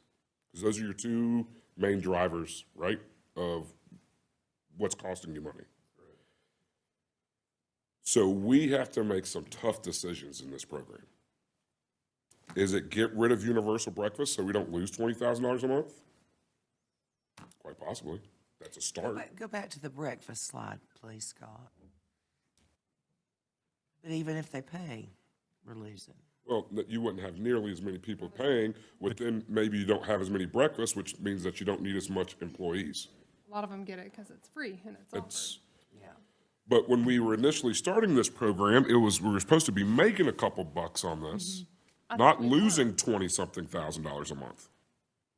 At one point, were we only making money on breakfast, or am I, because I thought that was what was. When we started Universal Breakfast, we were making money on it. Yes. Yes. Back on a couple more.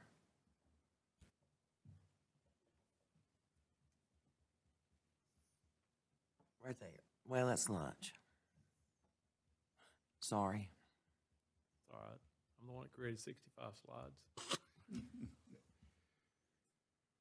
That's paid breakfast. Okay, for every paid breakfast, it's $2.13. Well, that's not an actual, that's the reimbursement rate from. That's the subsidy. From the subsidy. That's the subsidy. But then the kid would have to, if we got rid of free breakfast, would have to pay whatever we charge for breakfast, which would put you in the green. Yeah. You would make money on those. So at some point, gentlemen, we have to find a way that our labor cost and our food cost have to equal what we're making over here at some point in time. Mm-hmm. You've got 3 years, maybe, and some change until this program is done. So from someone who feels like for the last month, I've learned more about child nutrition than I thought I would ever know, right? Right. And I'm giving him complete permission right here on camera. You can tell me where I'm wrong. But here's my take on it. When I broke it down and I started looking at CEP numbers, and I got spreadsheets galore, right? He'll tell you. I can look and see where we're making about $4,000 a month in CEP. That's not the problem. The problem is when you run into that school that doesn't have a very high free and reduced number, because the ISP percentage, when you start multiplying that and you get up to that 85, 90%, or you got two schools like Sugarloaf and Dana are at zero, yeah, we're going to do well. But when you're only getting 35% of your students or 30% of your students on a reimbursement of the free, but yet the pay is costing you $2.13 a pop, that's where we're losing money. Then you need to cut it. Right. I mean, I know no one wants to say, like, we like universal breakfast because everybody gets to eat. But it's going to cost us $200,000. And let me just finish by saying this. When I start looking at this holistically, right, and I tried to think about, okay, if I were sitting in your shoes, like, what are all the things that I think you should know to take into account? Well, you got to take into account Hurricane Helene to a point, right? But you don't know what that number exactly is.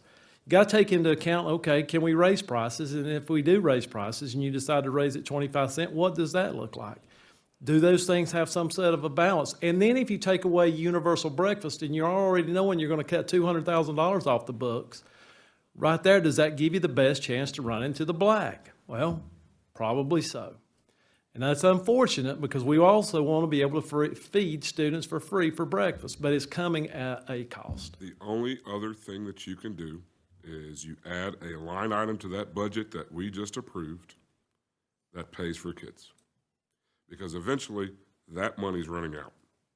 And then eventually, no matter what, you're going to have to get it from up the street. It's going to be part of our current fund balance to keep this thing afloat. Which we can't get to that point. which we can't. We just can't do it. Does CEP include breakfast, or is it just lunch? Breakfast and lunch. It's everything. And if So you're you a CEP qualify for, school- if you qualify for free and reduced lunch, would you also qualify for free and reduced breakfast? Yes. So families that, technically, any family They would that still be needed able to it get it. could still get. That would be free at all breakfast. schools, correct? Correct, I'm just trying to make sure everybody's on the Yeah, same page. anybody who Correct. qualifies for free, it would have no impact on them. So if So I'm free, I get both. breakfast and Theoretically, lunch. all of the families that would need free breakfast still, if we were to say universal breakfast is gone, could still absolutely get it. Based on those federal guidelines of yeah, what that which- free and reduced is, yes. That money, the poverty level is so low. Right, oh, I'm not Yes. happy with, but Yes, the answer is yes. there's still a way that so all of our CEP schools would get it anyway. And then those that do qualify would still get it. So take me back one more time. Why do we do CEP if we're losing money We don't lose money. on? No, it's universal breakfast that we're losing money on. We're making money in all the CEPs. You're making money, okay. And I mean, some may not be a lot of money, but we're not. We don't want to make a lot of money. It's not We wanna about break making, even. it's just, yeah, correct. But guys, here's the, Some in the bank. but here's the total. I mean, if you look at it, if I just go to this first, and you got look rid at of free breakfast, it's you don't have to 21.8. Raise rates on your lunches. But breakfast is 21.8. The total loss is 24.8. It's a lot better, though. Yeah, but that's what I'm saying though, like, if you're looking at the possibility of like, to answer your question, Mr. Craven, like, how do you get to a place where you're in the black? So We get to a place where we're not touching fund balance. The two ways we look at doing that is either you don't do universal, you raise your prices 25 cents, and those two things right there put us possibly in the black, Mr. Garrett. 80% of your loss each month is universal breakfast right now. That's a no-brainer. That's And then a if you had to no-brainer dip into me. fund balance, it's what, not very much. I $3,000. think what you have to do is, even if you don't raise rates, I think raising rates, you have to keep up with inflation to some degree. But you've got to get rid of that drag on your balance sheet. I mean, obviously lunch is a drag too, It is. But it's, but there's nowhere to cut that. Well, but when you look at your lunch and your supplemental, it's balancing out. Pretty close. So that would give you the opportunity not to do a 25 or a 50-cent increase. You could build in a 5 or a 10-cent Do over we do time. any supplemental sales at breakfast? Basically. No, because it's all Yeah, free. Time. I mean, why would you Could we? pay for anything? We could, but there's really I mean, if we, not time frame to allow for it. Or you just get your buddy to grab it and then you eat it. You know, we do some, we actually quite a bit in some of the high schools, West. they do smoothies and Victoria. stuff, Say. so, and that, Supplemental uh, sales. Yeah. a lot of teenagers eat them up, The high so. schools, you do get breakfast supplemental sales. Smoothies. Especially like Henderson High where you got that. High schools. Chance. exactly. Know that. And that's the Oh, other thing no. I want to add in right there that Mr. Rolfe just pointed out, and don't want this to go, unnoticed. If we can get back to a place where we're offering the second chance breakfast, Yes. it's good twofold. One, kids need to eat. And sometimes they get there a little bit later, life gets in the way, whatever it is. They learn better when they eat. The second thing is, it gives us an opportunity, again, to get the reimbursement back from all of the free, but then the kids who pay. So it's still generating revenue that right now we're missing out on. And I think when you start to think about all the number of different, there's not just one magic bullet here. But if you look at this through the lens of there's 2 or 3 different things that could happen, I think there's a real good possibility that we're going to be in the black. And then, Mr. Socia and I talked about this as well. As we get ready to go into next year, we can really start bringing you a quarterly update and to be able to look at this and go, okay, here's the first quarter, here are the changes that we've made to it. Let's look at it and what it's doing to us to be able to make, better decisions instead of waiting till all the way to get to the end of the year. So what is your recommendation? What is the administration's recommendation? I would recommend that you consider going up 25 cents for lunch. I think it's a balance that, and for 25 cents, because I think it's a balance that it's not going to be too much, that it's going to run off customers. Okay. I think that you do that, I think you get away from universal breakfast. You do that, and at the end of the day, you look at it and see where your numbers are at. We start offering second chance breakfast again, and then we look and see where we're at in Q1 and Q2. Because if we're right, and we start thinking about the days we missed, and you put all these things into equation, in 6 months, we're going to know whether or not we're in a good spot or if we're not. And then at that point, we start making decisions. But if I'm looking at this correctly, if we do away with universal lunch, does that not mean that we no longer are 21,877 in the shortfall at breakfast? Is that correct?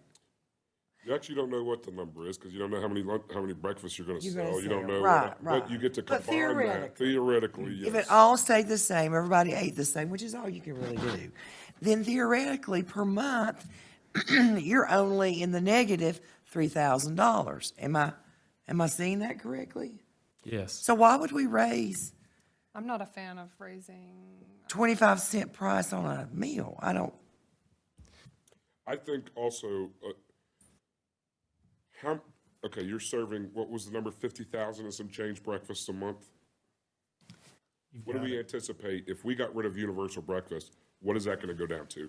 Because there's an equation here that we're still not talking about. Correct. And that is Well, labor. so you'd have to pull out CEP schools because they're going to stay the same, so. And then I think a consideration you have to look at if you're going to pull universal breakfast is breakfast in the classroom in elementary schools, which is a very successful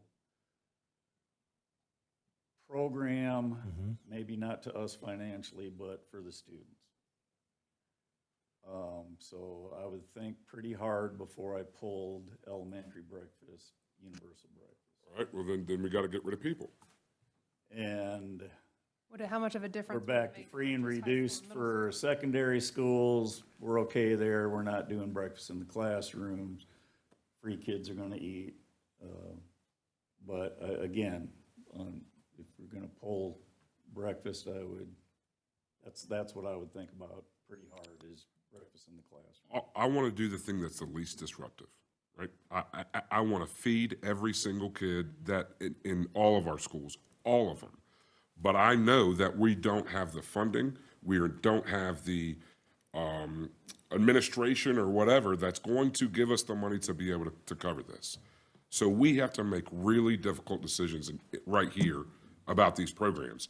And if we're not going to cut the food, you have to find a way to get those numbers down. That means you've got to cut people or cut hours for people. If you took them from 5.5 hours as a part-time, now they're a 6-hour employee and they're making benefits and whatever else the case may be. Maybe you combine that job with a bus driver in the morning, or you combine it with driving a route in the afternoon. Somehow we've got to get creative to figure this out. I want to feed as many kids as we can, but you can't lose $250,000 a year. Under current situations, we'd have to cut labor about 10% to get back to where we were. To answer your question, Dr. Ruff, yes, like, again, why would you consider raising that 25 cent? The answer to that would be twofold. One, when you start looking at, that 25 cent is going towards the people who are the paid. And if I go back all those number of slides, that number is, I think, like 25,000 at lunch. So really, that's where you're only making about, I don't know, whatever the difference is, $6,000 a month. So you're not making a ton. But the reality of it does create a cushion. And that cushion is created, like, for example, if the board decided, well, we're going to keep universal breakfast in the elementaries. Mr. Rolfe says, well, you can feed every kid because we can feed them in the classroom, and then that kind of balances itself out. It gives you a little bit of a cushion to be able to say, okay, I'm not going to lose more than what I would hope in this equation that we're trying to solve, because it is, like we said last month, this is a moving target, and it's not as easy to solve. And that's why, again, looking at this holistically from a number of different possible ways to either generate revenue or save money to really get to the point. And that's where I go back to trying to figure out, if we come back to you, quarter one and quarter two, to be able to evaluate where we're at, we're going to have a much better picture to see if the strategies that we've talked about tonight are going to work. Mr. Rush, can you back up to elementary breakfast? And that was another thing. All of your per plate costs are the same across the board, or you just added it all up and divided?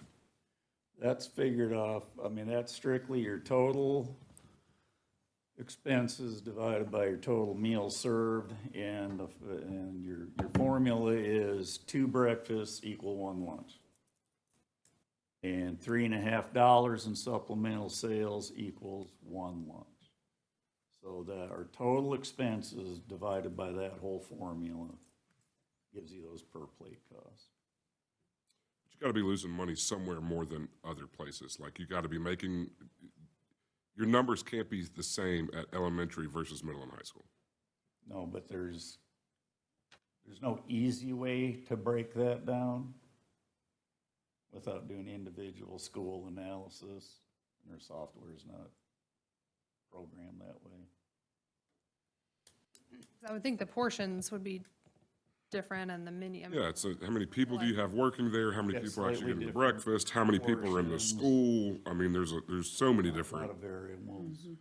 but I think that's pertinent information, because then you know you Kids can actually drill try down. to take more food than high school kids. So what is your recommendation, Mr. Garrett? that eat more. So as a board, I think what your direction for us needs to be, do you want to inch your way or do you want to chop your way? No, that's not what I'm asking. I'm asking, what is your recommendation? So my recommendation would be to do one of two things. It would be to get out of the universal breakfast business and see what that does for you, or to raise it 25 cents and see what that does for you. And/or? So eliminate universal breakfast and maintain and see what that does on your revenues. Or keep universal breakfast, put second chance breakfast in the classroom, get that going, and go up 25 cents and see what that does for you. And we can run different scenarios. You do not absolutely have to vote this tonight, but you will have to vote it in June. I kind of feel like we should give families an opportunity to kind of weigh in, because I just worry. I don't know. This is a difficult decision. Oh, it's I feel like horrible. it's, and So- I certainly don't want to take away universal breakfast and raise it 25. I mean, that's just No, like a slap in the not at all. face. Right, If you're I would- financially, One or you know, the it's, other. if it's already tight, like that, I don't, I would select one or the other. correct, yeah. So, what we could do is run both scenarios and bring it back next month. As far as getting feedback from families, Ms. Norman, I understand that. I don't know how in the world you would do that. Well, I mean, but like, meaning if we don't vote on it right now, like, people at least have an opportunity. I'm just saying, I don't feel comfortable making a decision and us voting on it. The problem is, you see what the 25 cents is gonna do. Now, I know that that's gonna waver a little bit, right? And you saw what the 50 cents increase would do. It's really making the difficult decision to rip the Band-Aid off and say it's universal breakfast has to go. And that as a board is what? I mean, because you're losing a couple $1,000s versus $150,000 if you raise it 50 cents or whatever your numbers were there, right? I agree. Last year at this time, we were worried about universal lunch. Right? I mean, now we're worried about universal breakfast. But I would rather personally, I would rather do away with universal breakfast than to jack everybody's prices at 50 cents. That's just, or 25 cents. And That's a we're- lot for We're still in the families. red. Yeah. Pardon me? I said to, Yeah. raise prices and we're still in the red. Yeah. Not even a little bit, like a lot Yeah. in the red. Something, we're missing some kind of formula that we need to have to get a better look at this. I don't necessarily think you're missing a formula. I think this is just what school nutrition people across the nation are facing. As I've talked to the folks who I've worked with previously, if you came off CEP today, what would you have to do? And they said, we'd have to go to $4 for lunch. And some of them are in the $3.25 range right now before they went to CEP. Some are in the $3.50 range. Some don't do a difference on a mega meal like we do. Everybody's a little bit different. Right. But everybody to a person says, if we come off of CEP, we would immediately have to raise lunch prices. We're not thinking about coming off CEP. No, ma'am, not on the schools who qualify, Okay. not in the areas that qualify. So is it your recommendation, Alyssa, that we wait till next month to make a decision on this, or do we rip the Band-Aid off tonight? I mean, I hate that we're missing 2 board members, but that is what it is. I don't know. I would just hate for, I don't know how many people listen and email us, but I mean, there is some, and I don't know. It's just a big decision, and I don't take it lightly, and I just feel like if, there was any input to be had from parents or teachers, or, I would like to give people an opportunity to email us or to come to our June meeting and speak. I mean, I don't know. I'm not saying we have to do that. This is just a lot to think about. And I personally, you know, I think I need some time to think and pray about it. I want to make the right decision. I think I know where I'm leaning on it, but also, like I said, I don't take it lightly. And I would love for us to somehow start using our local, you know, food and help, you know, I think there's a lot of other programs out there I would have loved to see us eventually try to do, but that's not a decision this moment, but I don't know. I would personally like to wait, but I mean, I'm only one. Is everybody okay? So then what I would say is you got June the 9th. Don't do it June 30th, do it June the No, Yeah, no, June the 9th is when you would need to do it. That gives you a month to notify families before they start with Flex Calendar. Yeah, that's right. And what I would ask is what scenarios would you like to see? I was going to say I would So like, one without universal breakfast, Correct. one with, That would be we've got the adding- 25 and the 50 already here. That would be adding second chance back in. I would say I'd like to see those numbers of adding that. Yeah, and, you know, so that's gonna be estimation. Correct. You know, we don't have, real numbers to work with there. Also, if we So, kept it yeah, in the we elementary. add that back in, we may gain X amount of participation, but we're taking it off of universal, we may lose 50% of the participation. So what's the board's directive? That's guesstimate work at best, you know. Well, I think I heard Alyssa say, would like to see what it looks like, leaving universal breakfast for elementary only, and what that would look like, then paid for middle and high, right? Yes. That's one scenario. The other scenario is no universal breakfast K-12. And then the other scenario, which I think you already have, is leaving K-12 and adding the 25 cent and 50 cent per day. That's a lot for families. For lunch. For lunch. Yes. I'm very concerned about that option. That would be what, 125, I mean, $1.25 per week per kid if they do lunch. $2.50 if they do breakfast. Be $20 a kid for high school for secondary. How much did we charge for breakfast back when? We were at $2.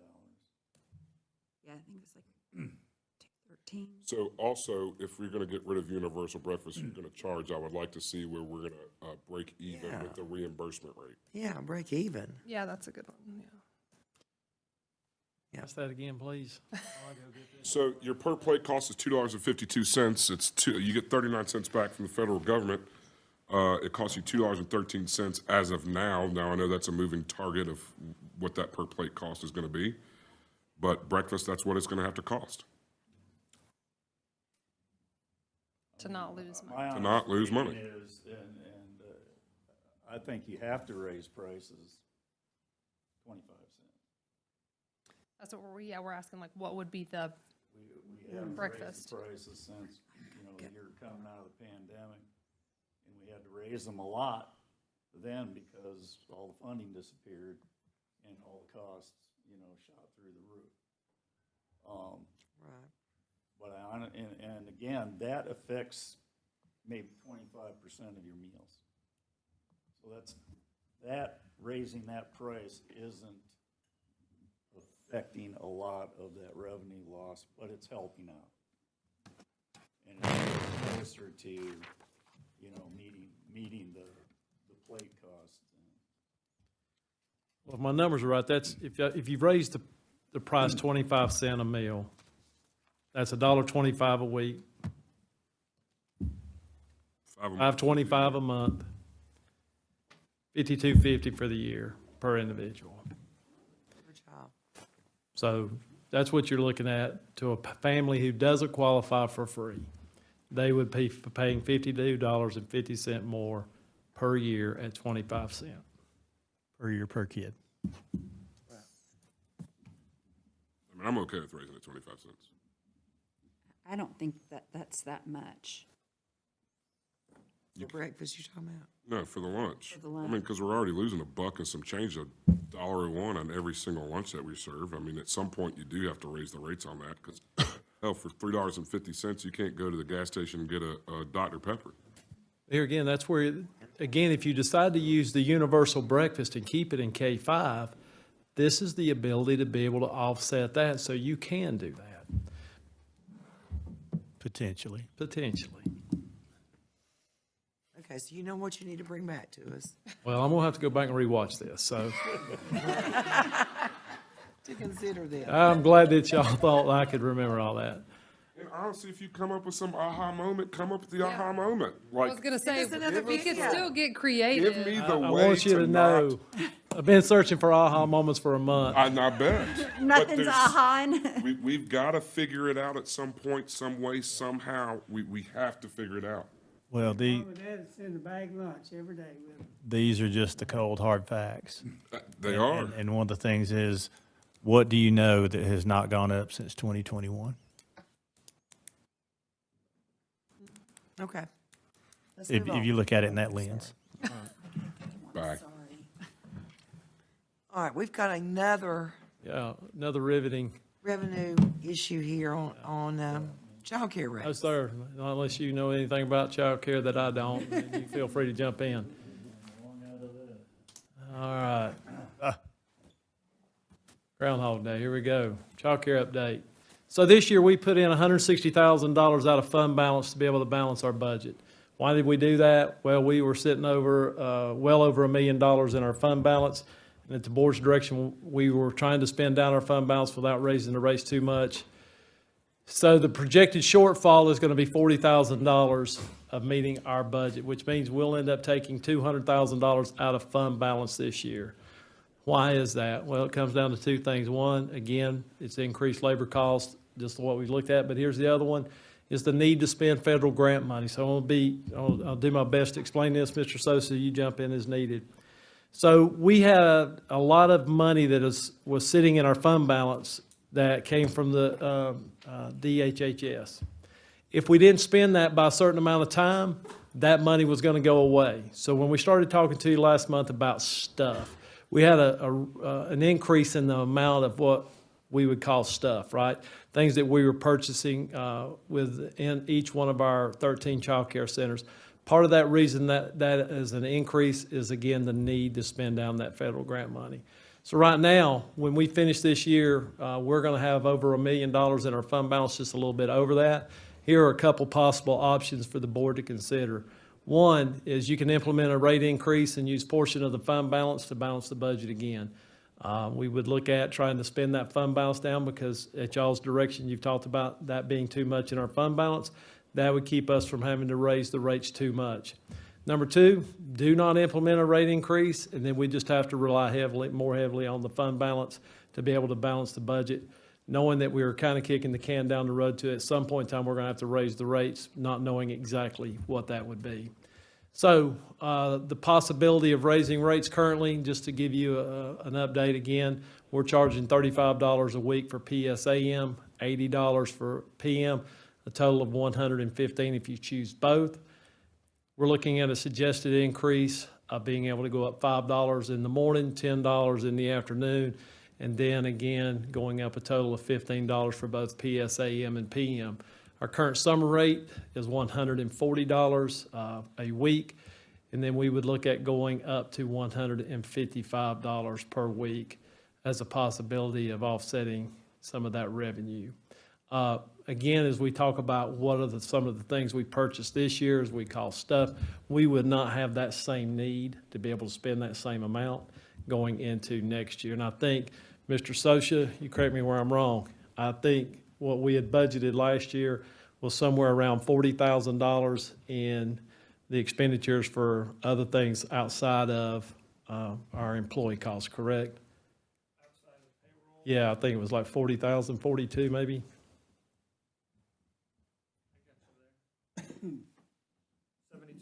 72. Questions? That was the budget or what we spent? 72 is the budget for food and supplies. We've spent 68 so far. As of, That's through March. That's what the, but there shouldn't be,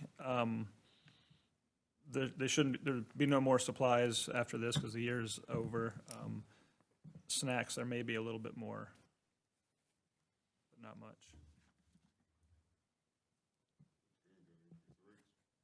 Go back. Go back, Scott. Yes, ma'am. So what is our fund balance right now? $1 million. Pardon At the me? end of the year, it'll be a little bit over 1 million at the end of the year.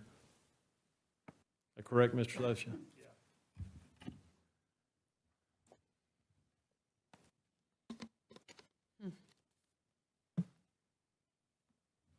And I'll go back to, we would still, if you decide to raise the rates, we're still going to use a portion of that fund balance to be able to balance the budget. So should we talk about the same amount being around the 160,000 again? Is that my recollection? Yeah, we would go up a little bit just because of the salary increases, but relatively close to that if we don't do anything different.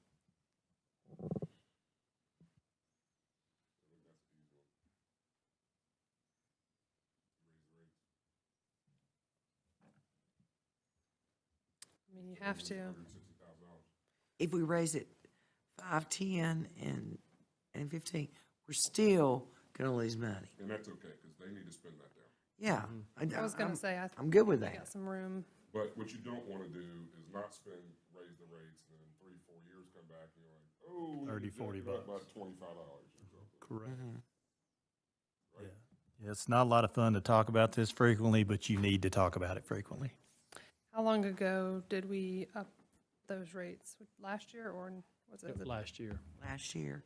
What did we up them last year? same, I was gonna say. 5, 10, it's the 15. Still, it's the cheapest game in town Yes, sir. by a long shot, I think we're gonna have to, yeah. especially that summer. Outside of Boys and Girls Club, you're not getting, I mean. Last year at Grandma's. And let me tell you what, they can stay there almost 12 hours a day for that. Right, That's where we really need to go up, is the summer. is the summer. And also. Big time, because they're only staying, think about what we're staying. If you stayed both morning and evening, 2 hours in the morning is all, that's the maximum. 3 hours. That's 5 hours at 130. But you could literally stay from 6 a.m. to 6 p.m. And don't we have a wait list, like a big wait list for summer? We do. Again, the thing that gets us in the summertime, we just don't have enough staff to open up more than one site. Right. We had the staff, we would open up another It's site. supply and demand, I mean, if your demand's up here and your supply's here, well, then you raise the rates to kind of equalize that out, right? Yeah. Because if someone's not gonna pay it, there'll be 10 more waiting behind you that will. I'm thinking we need to definitely go up the summer to even, I'm good with 160, 160, yeah, 175. I mean, in addition it's- to the PSAM and PSPM or instead of? Well, just out of the gate. I would also, and I hear that on the ratio, I think your need in the summer for some of your working parents or single parents or whatever is much different sometimes than that need before school or after school. You know, they may feel comfortable with them waiting and getting on the bus, but they don't feel comfortable with them being there all day alone. All day alone. And like I'm saying, that's 12 hours. And they don't just sit at the school. They're doing all kinds of great field trips that money pays for. So are you agreeing with us or disagreeing with us? I would be cautious into going way, way up on your weekly, maybe in the summer, because of the families that you're serving. And let me add one other thing about that before you try to make that decision, is I think it's important to find out what those reimbursement rates are from DSS. Yes. To make sure those are in line, because again, if we go up too much, the reimbursement, and I don't know the exact rate of what that reimbursement is in the summertime, but that can end up charging a family who is fostering a child more than what they're going to be reimbursed. So I think it's trying to stay within those rates would be important for you to know what they are to make a decision. No, I don't. I can call my wife here in a second. She tell me, but I don't know. Do we want to bring this back next month as well? I think you. With that you need to. I information. think you go ahead, the $5 a week is done. what that summer is, because you're right, like, if you're, that's double the amount of time, and you're only increasing it the same amount, like, Do they feed them food there too? Oh, yeah. it's like $70,000 in the budget, right? No, they're part of the summer feeding program. Summer feeding. Yeah, they're They go summer to Boys and feeding. Girls Club, and aren't they part of that, the stop, Wow. my brain ain't working right now, I've been here for a long time. Do we bring one of the buses, the summer buses, to feed them at that location, or we just? We take food. We take food. Yeah. Yeah, Yeah. yeah, they eat on site. We cook and transport. Yep. Yeah, that's all part of your summer feeding program through the federal USDA. Are we okay on reimbursement rates for the $5 increase then on Yes, ma'am. AM and PM? Okay. So then you could entertain a motion to do your top lines there, and we could bring back the summer. I'd rather just wait and do it all at the same time. But then you're also looking at those summer rates Already starts, right? being right there. Yeah. By the next time you meet, your summer has started. Summer has started. I don't think, well, okay. Can I ask a I think we were question? thinking about raises, these rates would only, the rate increases would not start until next fiscal year. So it wouldn't affect Would not this touch summer. this summer. Do you know how many kids in DSS, like foster care, you're dealing with? I don't know that 'Cause number. I don't know, you couldn't make an exception for them. I don't think anything prevents you from making a class for just them if you're, How are you still so awake? lots of coffee, lots and lots of Impressed. coffee. Because his meter's running, that's why. Oh, Same reason I'm awake. And I could also talk to our two childcare directors to get their professional opinion on what would be appropriate if, again, if you're wanting to raise it more than $15 in the summer. So I do for believe their clarity, input this would would be not important. take place until the next fiscal So year. this Right. summer, it's 140 week. Correct. Okay. oh, So then you do have some time. so then no rush. We'll see you next month. Let's Yeah. get some of those numbers and think about that. Thank you. We're about brain dead. Well, this is not easy. This- Okay. Now, we got a couple more This is things. not easy. Capital update. Mr. Taylor, can you give us an abbreviated version? Everything is great. 60 seconds, Thank you, sir. 10 seconds a slide. You knew we would be at our I was limit. I was aiming for 7. Oh, Stay with us. Do you all go to like sausage factories when you're not coming to places like this, and the sausage being made? I Watch just the don't know what sausage else being you- made, that's you know. right. I'm not sure. I don't get your Very joke. patient Oh, people. patient. Okay. Very How the patient. sausage is made. Oh, So for capital update, Never. I've got 2 slides. So the Dr. first Marlowe slide. loves that. I use it all the time. She loves it. First slide are the projects that are being done in-house with our capital funds. And so the first project is a new one that wasn't there last month for you, which is adding some additional card access readers at various sites. And so we're about halfway through that, I believe. It's around 10 schools where we're adding some additional card access readers, and we're about a third of the way through that project. The HVAC upgrade at Flat Rock is still in the engineering phase. Generator at Mills River, pre-bid meeting is this week. Classroom flooring replacement, that will begin at Clear Creek and Rugby in some much-needed classroom spaces. That's scheduled for June when we get out. And then the stadium bleacher replacement at East High, the visitor side. Pre-construction meeting was last week, and demo could begin as early as this week. So we look at MRTS projects. Again, as we've said earlier, this is money that the county manages for us. So HVAC controls replacement, we are working with them to prepare an RFP to go out to replace the controls at Sugarloaf, all of our middle schools, North Henderson and West Henderson. Paving project, we have a pre-bid, or had a pre-bid meeting last week to look at paving that entire front area at Hendersonville Elementary School. And then roofing at West Henderson, this will wrap up the roofing projects at West. We've been there for a couple of years now, and that pre-bid meeting was last week as well. Questions? Okay, we are down to financial In the statements. nicest way possible. And I'm sure you can be brief on that as well. I can.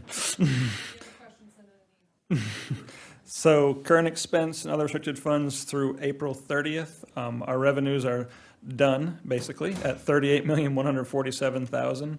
and our expenditures are at $30,333,000. We're done because we have all of our county appropriation money, and now we just spend down, like I point out, that we're about 74.4% of our expenditures, so we figure out 9% for the local supplement in May, gives us 10% for each other month, and we are right on track to be about 99%. So that looks good. The enterprise funds are kind of a moot point at this, after listening to Mr. Rhodes, because he was on the current information, because this is through the end of March. Child nutrition, $6,100,000 in revenues, and expenditures are at $6,500,000. You have to win, we don't have a school board meeting. Lock the doors. Child care revenues are $876,000 and expenditures are at $1,017,000. All right, thank you. And nothing. Stay in your I'm lane. gonna need to stay over here. I'm hungry. When I get hungry. Let's talk about the school bus garage visit just very quickly. On Friday, May the 2nd, took a group down to visit the Rutherford County Schools' new school bus garage. It has been operational since about February. We were able to look at that project in anticipation of what we would need in a new bus garage facility for us. Their bus garage mirrors pretty much exactly the same square footage that we would require. We did see some things that we liked. We did see some things that we would ask to be differently as we move forward, but I think the group got to see a good functional vision of what we would need moving forward and would hold this community and this county for quite a while. And I know It was a great visit. The facility is beautiful. Like I said, there's a couple things that are changed, but that's what we want. That's what we need. And I think they got that point. So right. we'll see ahead. Thank you for arranging to take our group down. And I appreciate Rutherford County Schools letting us go and Beam Construction for touring us. And then General operations. general operations, real briefly. Kindergarten registration's open. We've got about 656 or so folks who have pre-registered for next year. So those are open, and we invite you to continue that registration online or at the school. It's Mental Health Awareness Month, Asian American Pacific Islander Month. Top Scholars Banquet, it is banquet season. Top Scholars Banquet is on Thursday at 6 at Blue Ridge Community College. Memorial Day holiday, no school for all calendars on the 26th. Last day of school for all calendars with a 12 o'clock dismissal on May the 30th.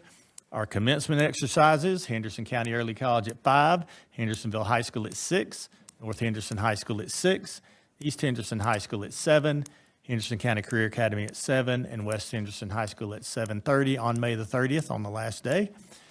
Summer learning starts June the 5th and runs through the 25th. That's grades K-8 and Read to Achieve Camp in grades 2 and 3. Summer learning, which is what we talked about earlier, is June the 5th through the 17th, and that's grades 9, 12 as well.